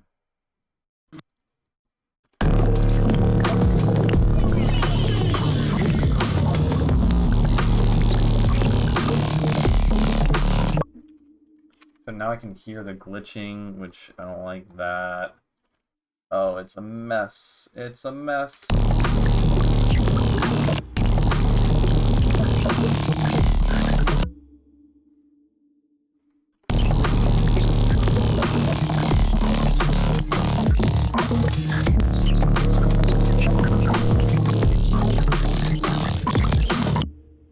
I think that's kind of cool. So we can just copy this.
Weird.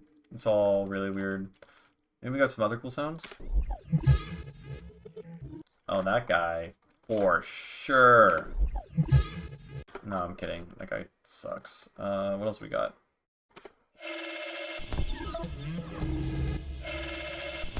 Right. That. It sounds also like shit.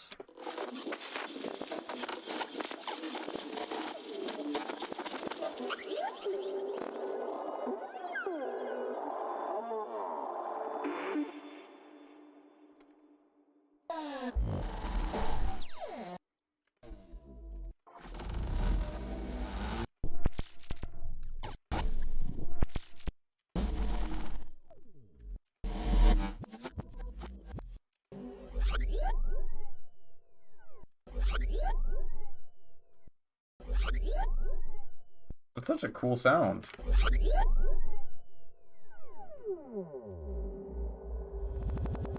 That's beautiful. What?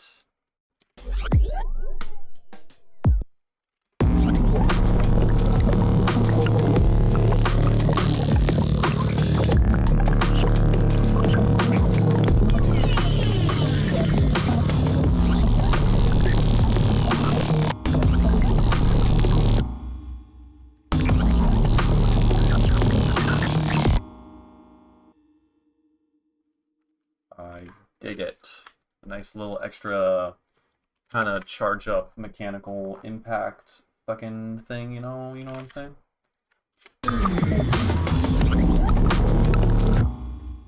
And then we can widen it. So it pick hits, it's wide and then mono, right? With the, well, not really mono. The bass is like kind of mono, but it's got these weird resonances that are panning around.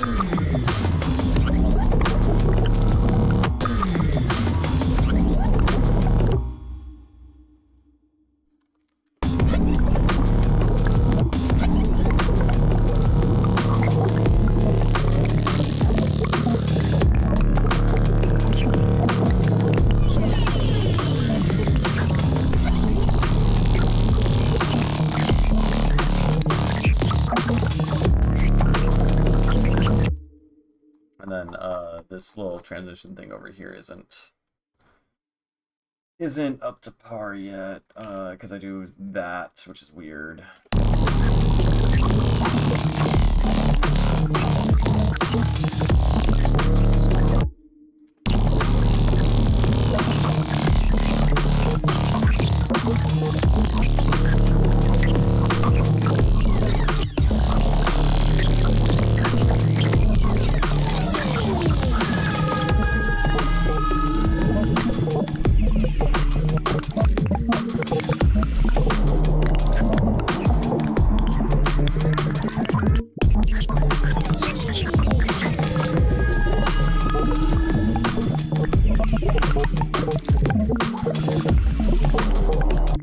Beat battles, I would actually really like to do that. I'm just like, I guess I've just assumed that not that many people would actually participate in it because, like, at the most I get like, I mean, honestly, the last few streams have been decent. I feel like streaming like late at night has actually been good. Like right now I have 6 people watching. I've had like 6 to 8 people watching like for an hour at least.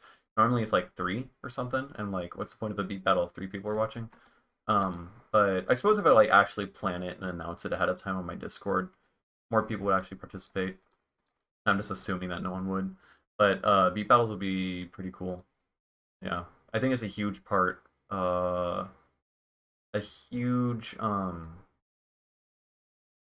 it's a really effective way to improve your workflow, and workflow I think is like one of the most important, if not the most important aspect of production, how fast you can get ideas out.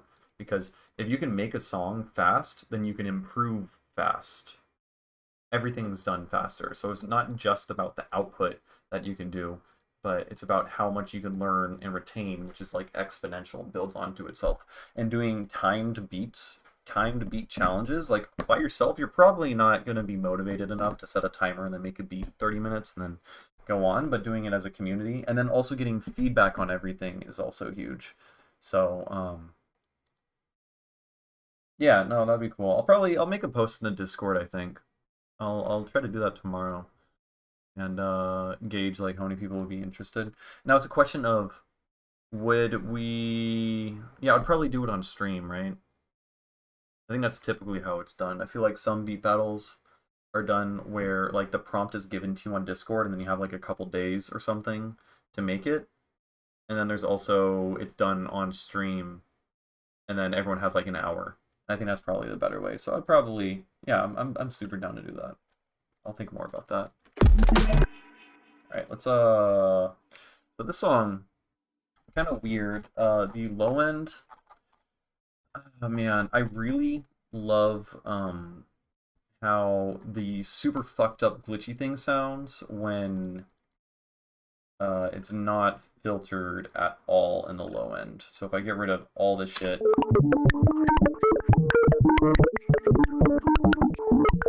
it sounds so cool. Just like the spacing of how it's panning around and shit.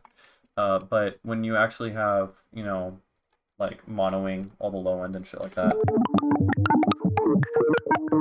it loses a lot of the oomph, I think. But it's an unfortunate kind of necessary part in the mix, I think.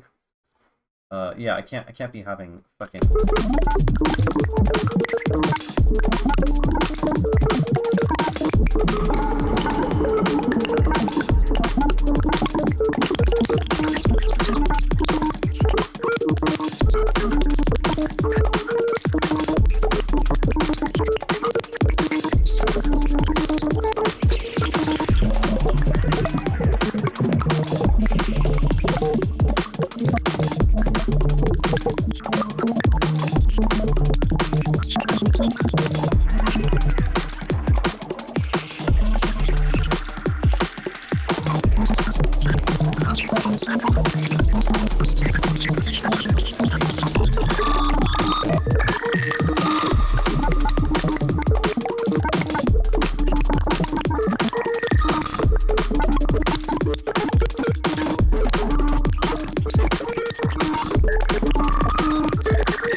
Soothe 2 to sidechain to the sub bass to make more room for it.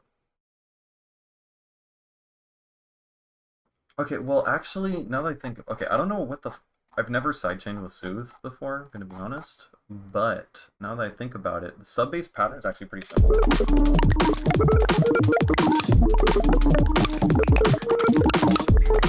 It's just that, so I could, I guess, yeah, just sidechain. Well, using Soothe 2 to, okay, I'm curious now. Kind of like Prodigy. Really? Wait, honestly, all I'm familiar with Prodigy did Climatize, right? The crab, you know, the album with the crab on it. Am I tripping? Yeah, that's honestly the only thing I'm familiar with. Which is like breakbeat and stuff. I mean, that's okay, that's like the most famous song. You can't be doing that. But anyways. Okay, there is a sidechain. But it wouldn't be completely removing the bass. I could use an envelope follower and then just sidechain that to the, yeah, I think that's the move. Let's use envelope follower and then envelope follower can be mapped to that guy. We can put that to 20. Also, what's up, Dash Glitch? How you doing? You got me all obsessed with buying a fucking World Ethic Instruments old VST library. Which someone in your chat said that if I just subscribe to their mailing list, then they'll just send me a discount, like, inevitably. So I just did that. I'm just waiting. Okay, so we got envelope follower, following this guy. I'm getting tired and my brain is slowing down. And then envelope follower will go on the hip hop sub. And we just boost it, add a little bit fall.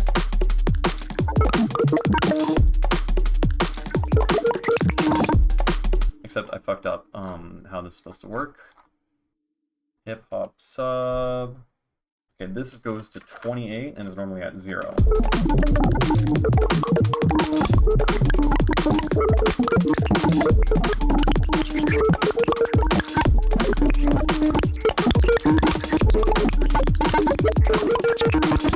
Oh, that's fucking okay. Shit's a little. This is a little crazy. But we're about it. We're about making crazy stuff. Okay.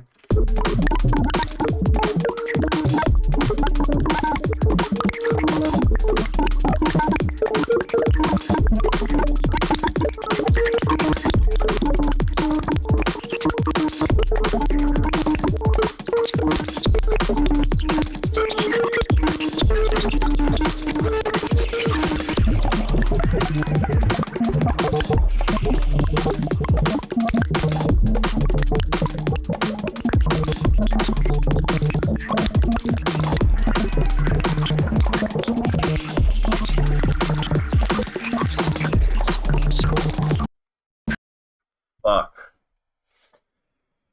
I knew that happens right as I did it. I was like, wait, that sometimes crashes everything.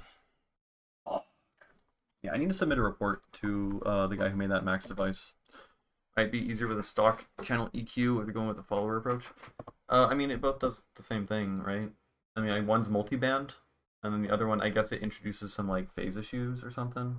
Let's hope I didn't lose anything important. Thank God I saved this project file already.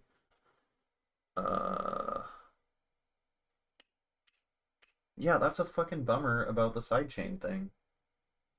I need to figure out what... So, like, my template project has the ring mod sidechain already on, like, the main groups and stuff like that, so it's not too big of an issue. But whenever I start, like, duplicating it or something...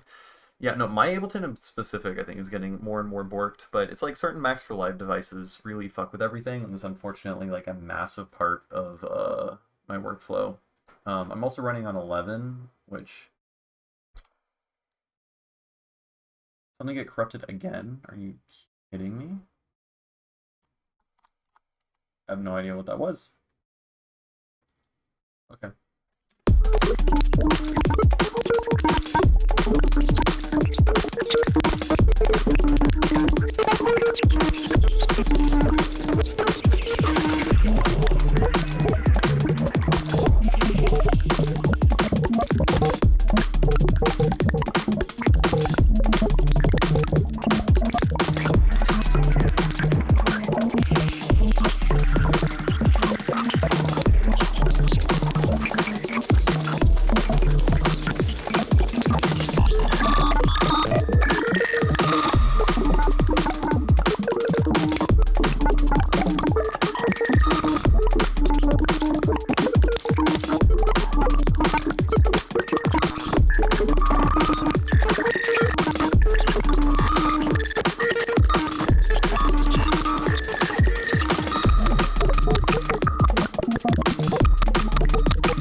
that's kind of fucking sick on its own.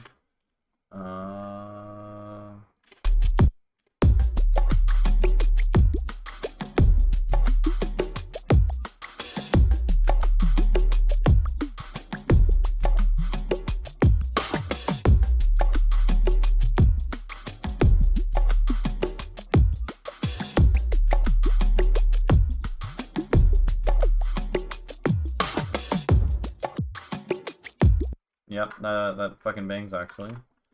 Huh? Now we just bring the snare back in.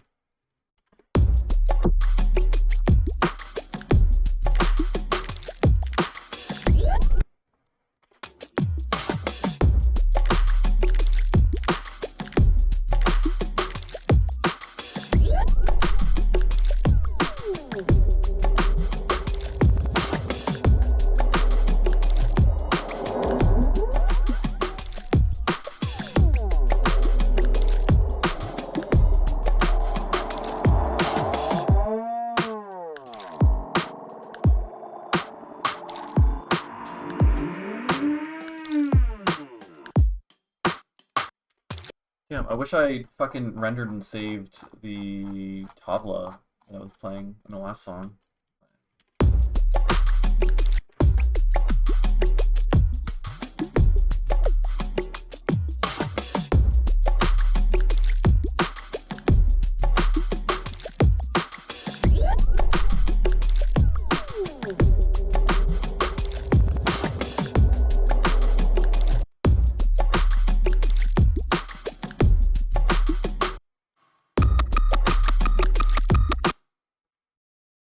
Why doesn't...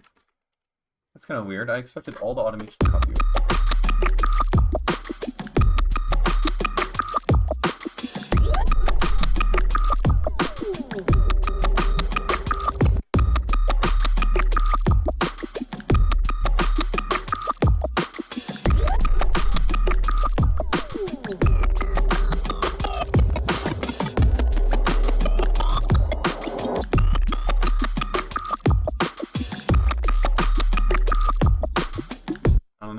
I'm not super crazy on it. Maybe we can oh, I know. Got binaural aliens. Yeah. I'm really sad that I don't have the patch that I used to make this. I was very stupid and just didn't save it. I rendered out the audio though.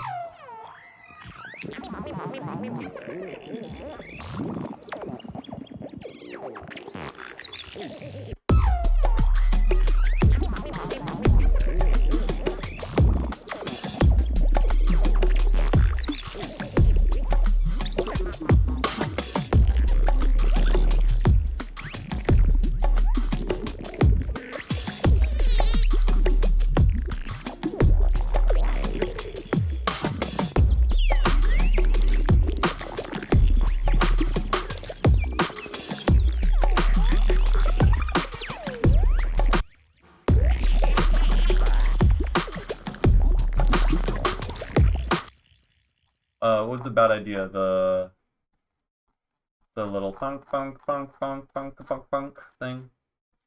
The you know the thing. I guess I deleted it. This guy. I guess it was easier to like I do struggle with that sometimes, but it was easier to throw it away because I'd already used that earlier in the song. And so I was like, oh, let's just try out this idea and see if it still sounds good in this section, and it didn't, so I just threw it away. But like if this actually isn't that good of an idea in this section, it might take me a long time before I really realize that and then actually check it out. Anyways, and drop in the style of RO Educator. Never heard of it. Educator. RO Educator. Got me all curious. Education, Congressman Ro Khanna. Yeah, no. Oh, found it.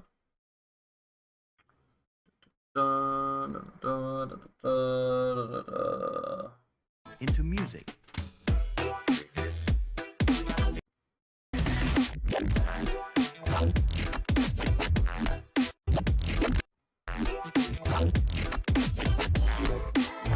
It's like old school glitch hop, like 2012 glitch hop or something. Yeah, that's not at all really the vibe I'm going for here. Sounds like Spoonbill a little bit, which Spoonbill's dope, but I don't think that's the vibe here. Well, I think I'm just going, I don't know. I keep going into like gunky, swampy, weird, scary alien shit.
The warp algorithm makes the hat sound fucked. If I could get rid of the hat, then that would sound better, but...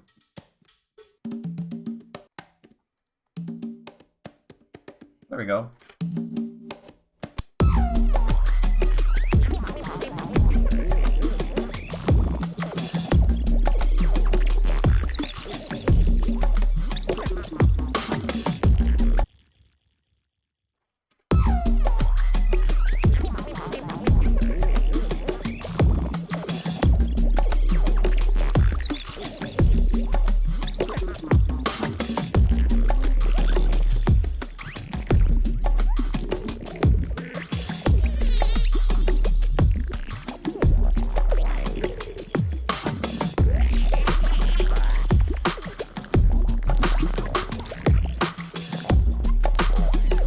How do you handle with your confidence in music? I I don't know what that means. If you can elaborate a little bit, that'd be great. Handle with your confidence in music.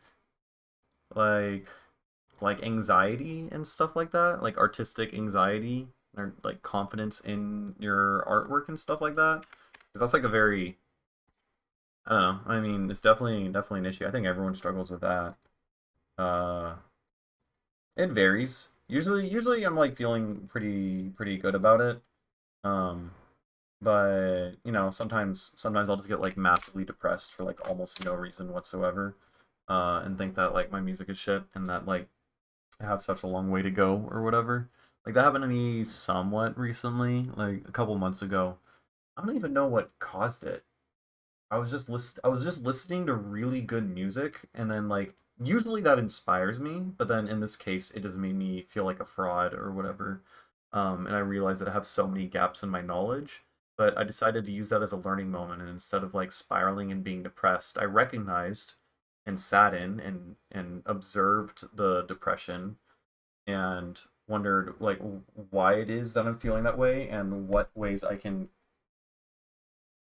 how I can use this as a healthy learning experience. And so I basically came to the conclusion that I have a bunch of gaps in my knowledge, specifically regarding things like music theory, composition, orchestration, counterpoint, um, analysis, stuff like that. So I bought a bunch of books, started learning piano and keyboard, started studying music theory, started studying orchestration and orchestra and stuff like that because I want to have more fucking like dynamics and depth in my music than just like monophonic bass lines and stuff like that and crazy sound design. I want the crazy sound design to complement what is already a good song. I want to be able to write catchy, memorable melodies and complex chord progressions that still feel natural and soothing to the ear.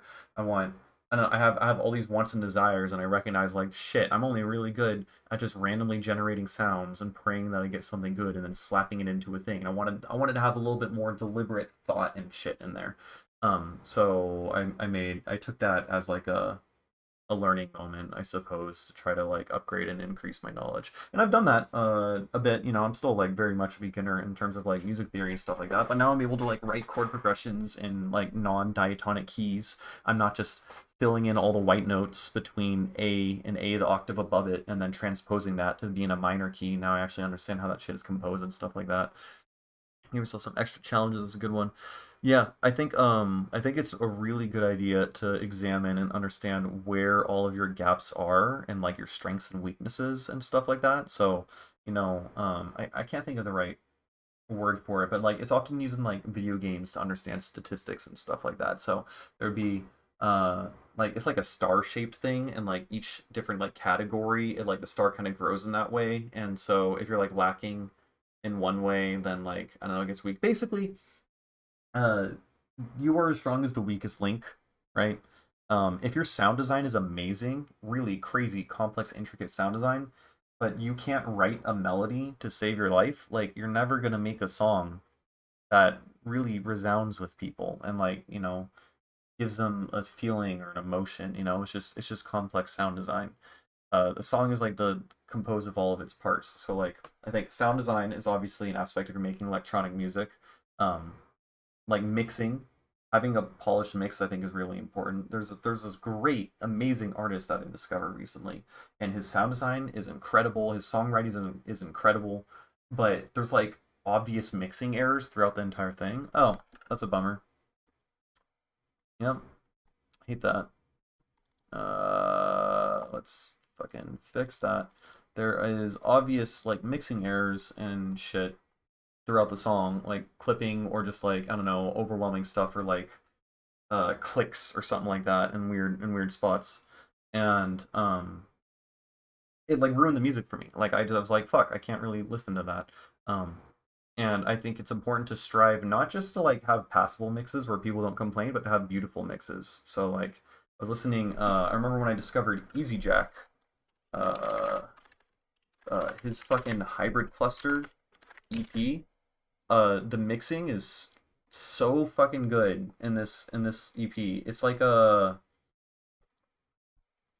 I don't know, there's like so much more depth and artistic like merit and I don't know. Basically, I listened to the EP, and as a result of me just listening to it a shit ton over the course of like a month or whatever, my own mixing got better. It helped me. I feel like I was educated just by the act of mix of listening to it. And I feel like that's something to kind of strive for, where people like you can notice, wow, each element sits so beautifully in its mix, and the way that it's polished and the engineering behind all of it is a thing of beauty, just like a chord progression could be, you know? Like that's the thing that like Tipper does, obviously. He kind of nails fucking every individual category of crazy sound design, incredible, memorable melodies. It's called Hybrid Cluster by Easy Jack. Let me link it. Da, da, da, da, da, da, da, da. Yeah, I feel like obviously like in terms of mixing, the best way to improve is like, improve your listening setup, so like treating your room or getting better headphones or a sound system or whatever. Um well, actually number one would be mixing, like doing a lot of mixing. finishing music, all that. 2 would be increasing your like room setup or whatever ability to hear, and then 3 would be listening to good music, well mixed music, because you're if you listen to a bunch of shit like SoundCloud trap rap music or whatever, your threshold for what is determined to be a good mix is lowered. And if you listen to nothing but hi-fi like audiophile fucking I by the way, I hate the term audiophile. They're all pretentious and don't actually understand anything. If you listen to nothing but like extremely high quality mixes in music, your actual threshold, your subconscious threshold for when something sounds good will be raised, and as a result, it'll make you mix better. I really think that's the case. Um, and that's like one reason why I really hate the fucking like loudness war. I'm rambling, but anyways, so mixing is important, sound design is important, composition, melody, chord progressions, music theory basically is also extremely important. Song structure is also extremely important. How are your build-ups? How are your drops? Like a homie of mine writes incredible, really great danceable music.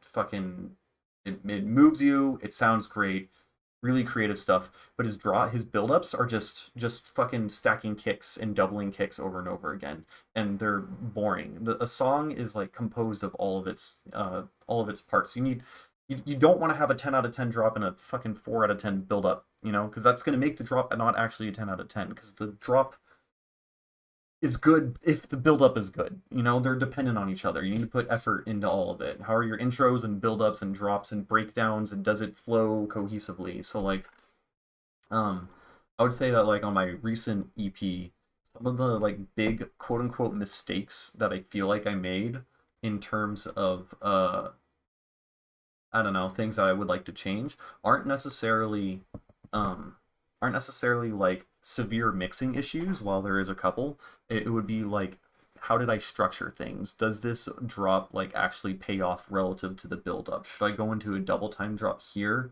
when the build up was also in double time? Shit like that. Just thinking about I don't know, song structure as a whole, because it's all like a macroscopic view, right? There's like you zoom in, you can zoom in on each individual element and each individual beat and how everything works, and then you can zoom out and think about how each bar and phrase works, that you can like how well they can dance to, and does it tell a story?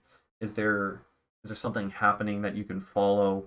And then you zoom out more, and then how does that entire section fit relative to other sections? Do they all pay off well to each other? And then you could zoom out more and then think about, okay, how well does this song fit relative to other songs, like in a mix or in an album or in an EP? And then you can zoom out even more and then think about like, your entire artistic project and all the music that you've made. And then you can zoom out even more and think about all the music that everyone else has made in this entire genre and how it compares to everything else within that. And then eventually you're just zooming out all the way into, like the entire history of music and where it sits in there, which doesn't actually do anything. I just felt like zooming out a lot right there. And interesting to think about. Could I send you a song to get your opinion on it if possible? Yeah, yeah. Just drop it in the Discord feedback. Maybe you already did that. No, you didn't. Yeah, drop it in the Discord feedback, and then I will peep it. So yeah, I feel like those are often like big weaknesses of people, and basically just understanding and really being objective with yourself and asking yourself, what am I good at? What am I bad at? What do I suck at? And then figuring out how to compensate for that, or at least putting a little bit of intentional effort into improving that, I think is really important. And that's what I've been concentrating on for the past like 2-3 months, really. I guess just 2 months, yeah. Honestly, I'm pretty stoked on my progress and improvement, because yeah, you're strong as your weakest link. So you could get really really good at sound design. My sound design is good enough. I could probably not learn another sound design technique for the rest of my musical career and still make great interesting music in terms of sound design and what's going on. So I don't need to study new sound design techniques. I really don't need to. So what I do need to study is making a good fucking song. Okay, Herb Blue Curvy. Okay, so this is already released, but you want yeah, I'll just give feedback regardless. Come and get dirty, wobble it, curvy, curvy, curvy, curvy, curvy, curvy, curvy, curvy, curvy. Sexy, sturdy, come and get dirty, wobble it, curvy, curvy, curvy, curvy, curvy, curvy, curvy, curvy, curvy. Sexy sturdy, come and get dirty, wibble it, wobble it, curvy, curvy, curvy, curvy, curvy, curvy, curvy. Sexy sturdy, come and get dirty, wibble it, wobble it. I personally am not crazy about the click on the bass. Oh, there's a click like right at the transient of it. It's not necessarily bad, not necessarily wrong, but I just like it personally, subjectively. Curvy, curvy, curvy, curvy, curvy, curvy. Don't want this. One from, then it changed the house and me and all the monsters bonkers, mobsters, stompers, conscious conkers. Man, it's all like that. Big bouncer man, he got bored like that. If I give a girl D, then she call right back. I'm also personally not crazy about the kick.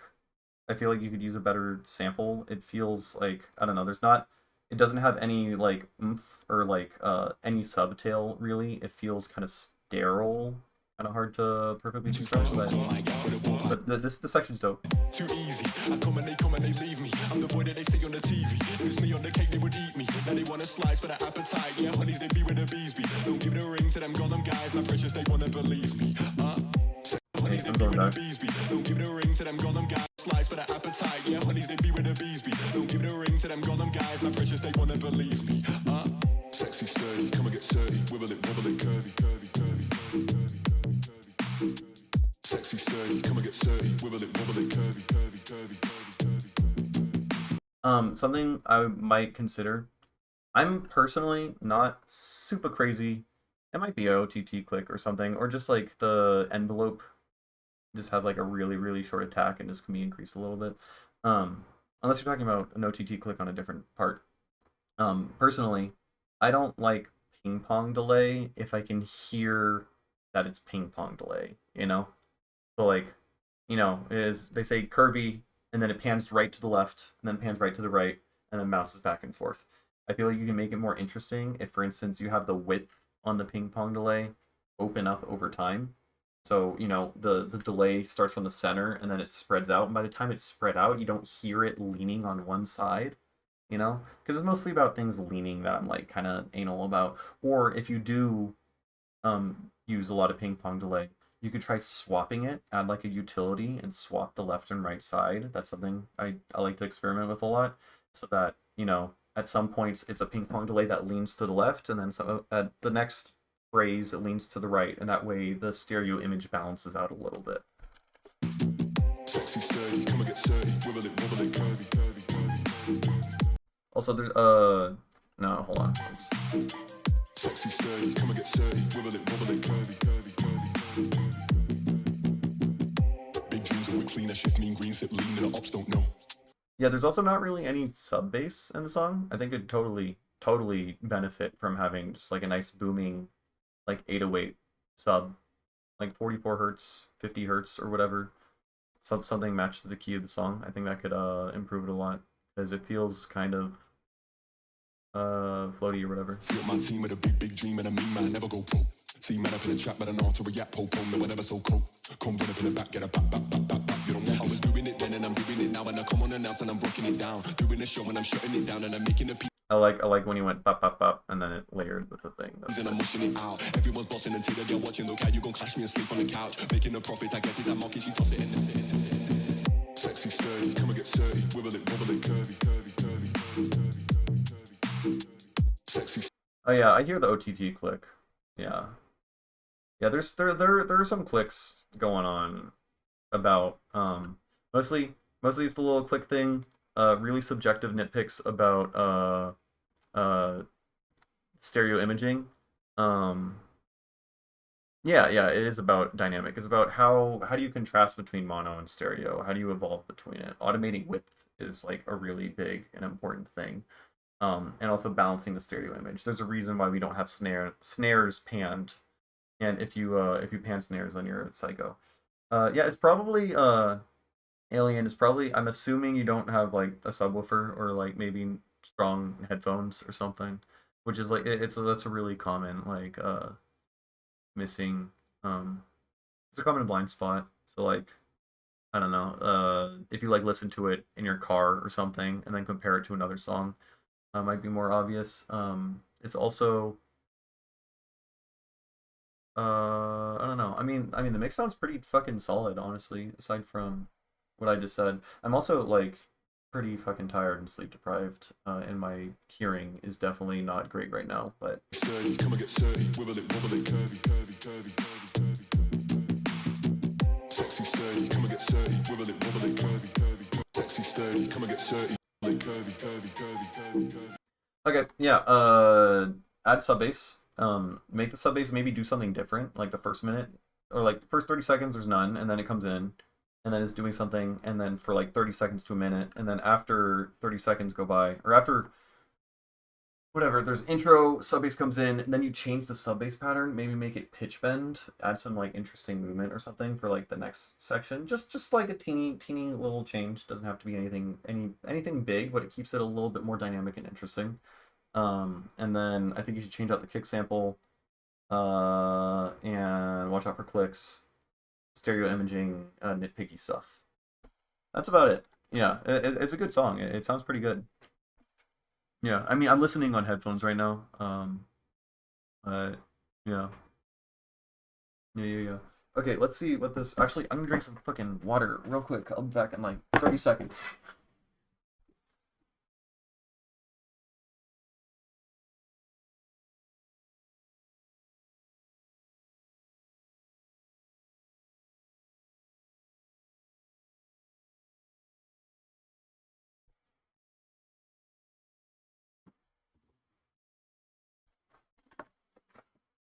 Also, just, reminder, obviously, feedback, everything is all super subjective.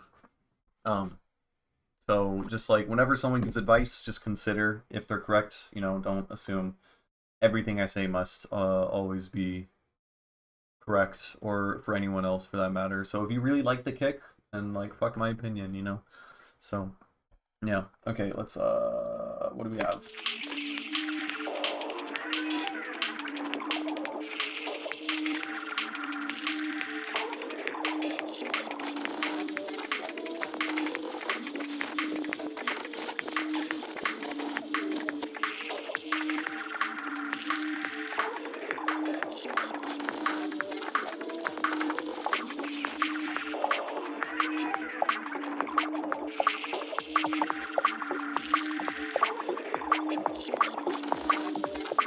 Okay, that bit suck. That bit sucks so bad.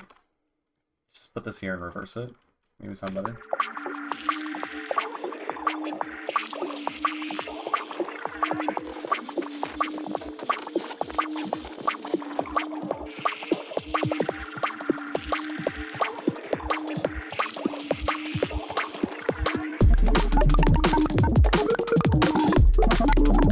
Okay, I need to make an actual build-up.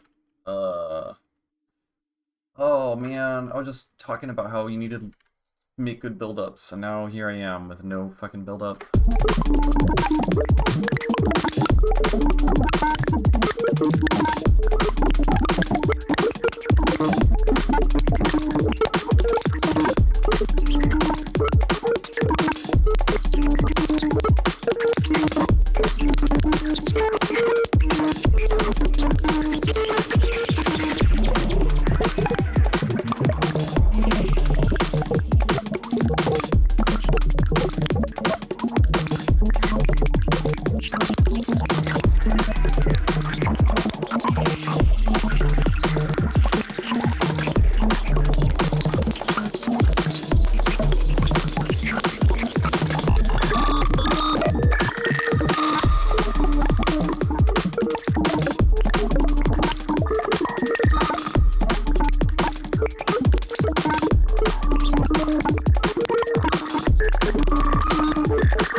I don't know, where are these extra hats coming in? Also, yeah, take care.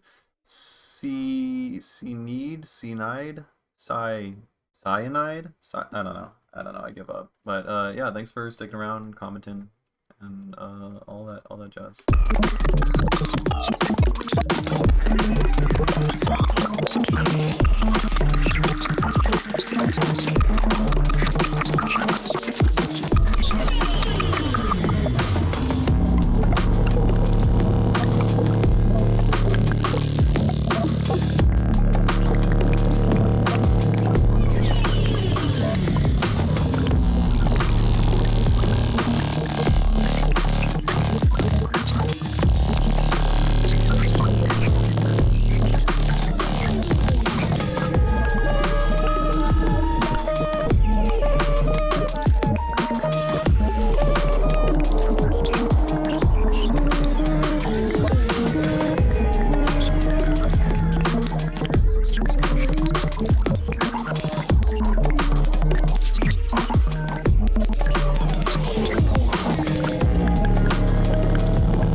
That's a good question. So what I've been doing lately, is I was analyzing a bunch of albums and stuff like that, mostly Tipper albums and stuff, because, you know, he's the best. And like all of Marble Hunting, pretty much. So, you know, which is all really fucking loud music. It's all mastered to about -6 LUFS. Um, and if you analyze it with a spectrum, like set the range between 0 and -10, both the kick and the sub are peaking at around -6.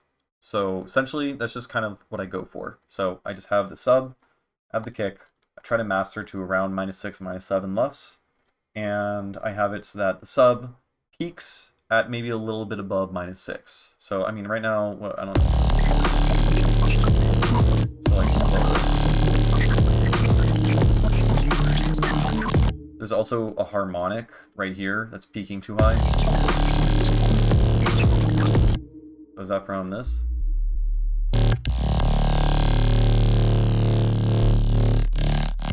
So I might, like, if you want to get real surgical, you can add an EQ at, that was at 110? Yeah, 110 hertz or something. So you go 110, and then you can lower that by, I don't know, a bit.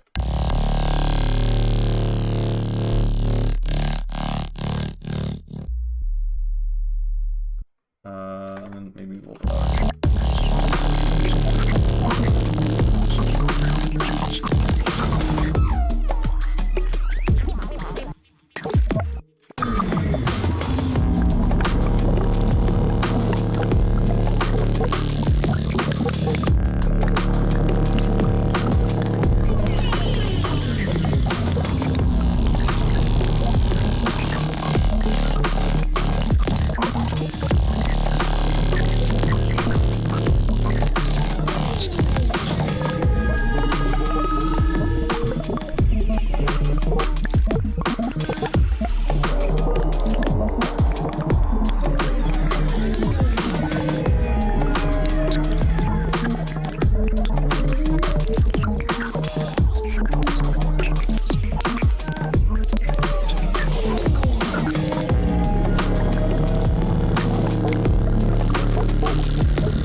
Maybe make the sub really quiet over here.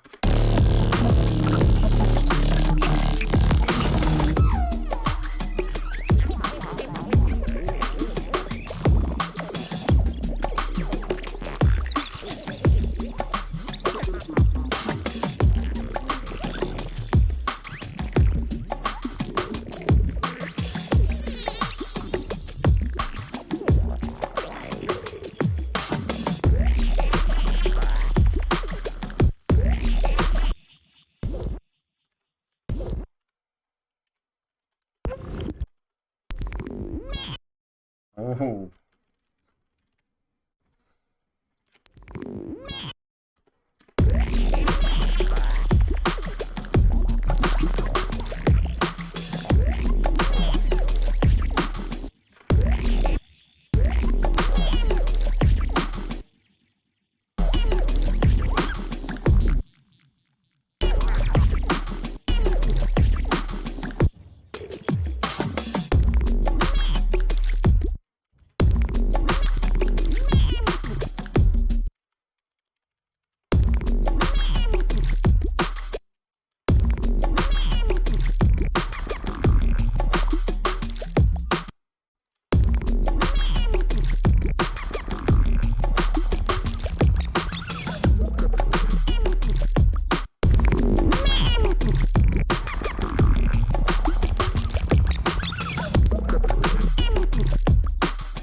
Mid basses, I make them typically. I'm pretty bad at mid basses. I would say that's one of my big weaknesses. Is uh, my brain is shutting down. Um, like sculpting specific sounds. So like over here, I got pretty good. I only have like honestly a couple techniques for like big, angry, fat sine compression mid bass stuff, right? And for the most part, I'm just using Frequence Instant Sine Compression Rack, which I would recommend watching Frequence tutorial on on sine compression bass if you're curious about that for like the like stereotypical fucking like Charles the First kind of or neuro based stuff. Otherwise, I don't know. I usually just make it all for the most part. It's just like distorting shit and sculpting it and then adding a bunch of racks. So this is just, yeah, sine compression thing, a dynamic tube, which another producer, Delinquent, recommended that I do, and I got pretty cool results. It changes it a little bit. And then saturator on Sinefold, I recommend playing around. If you don't already and you use the saturator, which I guess if you're using 12, I think Roar is like fucking insane. It can do a lot. I'm not super familiar with it, but try different saturation and distortion algorithms. They all sound way, way different.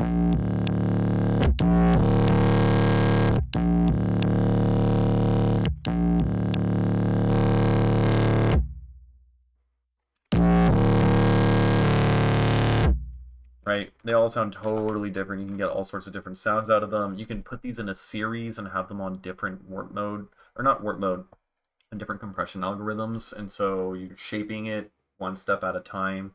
You can shape it in different ways. And yeah, it's also pretty cool for like intuitively understanding what distortion is, because really this is just saying when the amplitude gets this high, actually make it go to there. So when the amplitude is low, it's a y equals x axis, right? So there's like no change at all. And then as it starts to get to the very top, then it starts curving, right? So like digital clip, you know, it goes all the way to the top, y equals x the entire time, right until the very max, and then just gets clipped at the very top. So like, okay, that's intuitive, right? And then, you know, like the hard curve, you know, you increase it just a tiny bit in gain, and then it gets slammed much higher. So that's why hard curve is much more aggressive, right? Sinoid fold, it folds back over. So you increase the gain, it goes up, it saturates at the top. You increase the gain even more, and then it goes down, and then starts folding in on itself. And that's how you start getting this like frequency modulated sounding effect, because by increasing the gain of like a sine wave, ends up folding over and creating smaller sine waves within it. So I feel like having that intuition is huge, at least for me. I once I like really understood what the fuck was going on, I found it super useful. And so you can like also with the distortion, you can go to Wave Shaper, and then on Wave Shaper, you're able to shape the wave. So you can change all sorts of shit about the curve of this distortion algorithm. So like for instance, this damp here, what does damp really do? It like flattens this little bit right in the beginning. So what this is saying is that if this is low volume, if the frequency content is like really low volume, it gets sent to 0. It's like a gate almost for low volume stuff. So this actually works kind of like a noise gate for different sounds. So if there's like here, I don't know if there do I have any good sounds I can like demonstrate this on this guy. So like this guy over here, we can set this to Wave Shaper, damp it. You don't hear anything right now. You hear hardly anything. You just hear little tiny clicks coming through. Right? So like let's put a utility after this and increase the volume. Damp it less. Right? This is going to do that wave folding thing, remember? Especially also adding curve.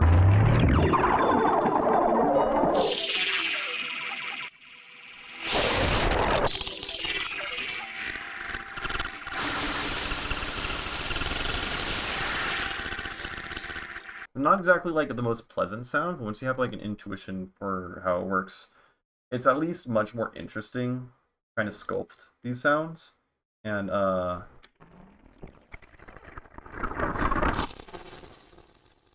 yeah, no, it's cool. It's interesting stuff. I hope that answers any of your questions. Mostly just, yeah, I guess I just said, you know, distortion is cool and explained how some distortion stuff works.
What happens if we take... Alright, I'm starting to realize I need to go to fucking bed.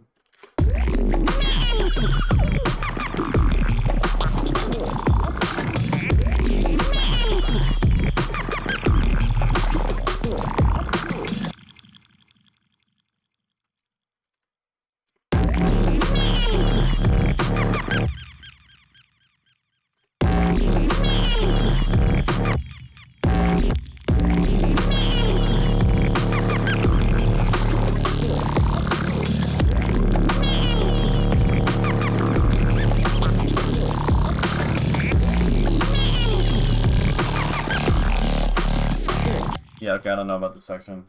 Do not know about this section. I think I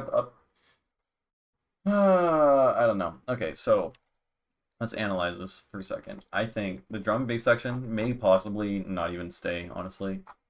I don't know. I don't know. The halftime section, for sure, could. Drum and bass section, weird. But you know what? If I end up deleting the entire drum and bass section, that's okay.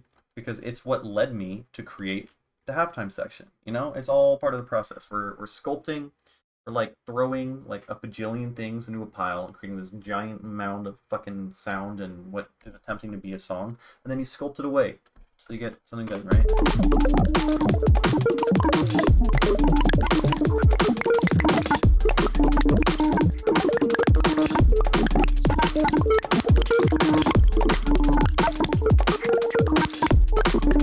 You know, we're not gonna get rid of this, but definitely needs some reworking. The main idea, which is these super fucked up, that needs to get toned back, I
Okay, yeah, this kind of sucks. All right, yeah, I'm tired, I think. Yeah, holy shit, I've been streaming for 3.5 hours, and I've just been blasting music through my headphones, giving myself hearing damage the whole entire time. So, yeah, I think this will do it. I'm gonna end the stream now, and we're all gonna go to bed or continue with our days if you're all like fucking in Europe or just raccoons, night owls. I don't know. Alright, stream is ending now. Thanks everyone for watching. Hope you dug it and learned some stuff. Thanks for sticking around and typing, or not typing if you're just staring at me the entire time. That's fun too. Yeah, do I have to do anything tomorrow? I'll probably stream again tomorrow, maybe? I don't know. I don't know. How often is too much streaming? I don't think that's a thing. Right? I'm not forcing y'all to watch me. Okay. All right. It's over. It's ending now. It is ending time.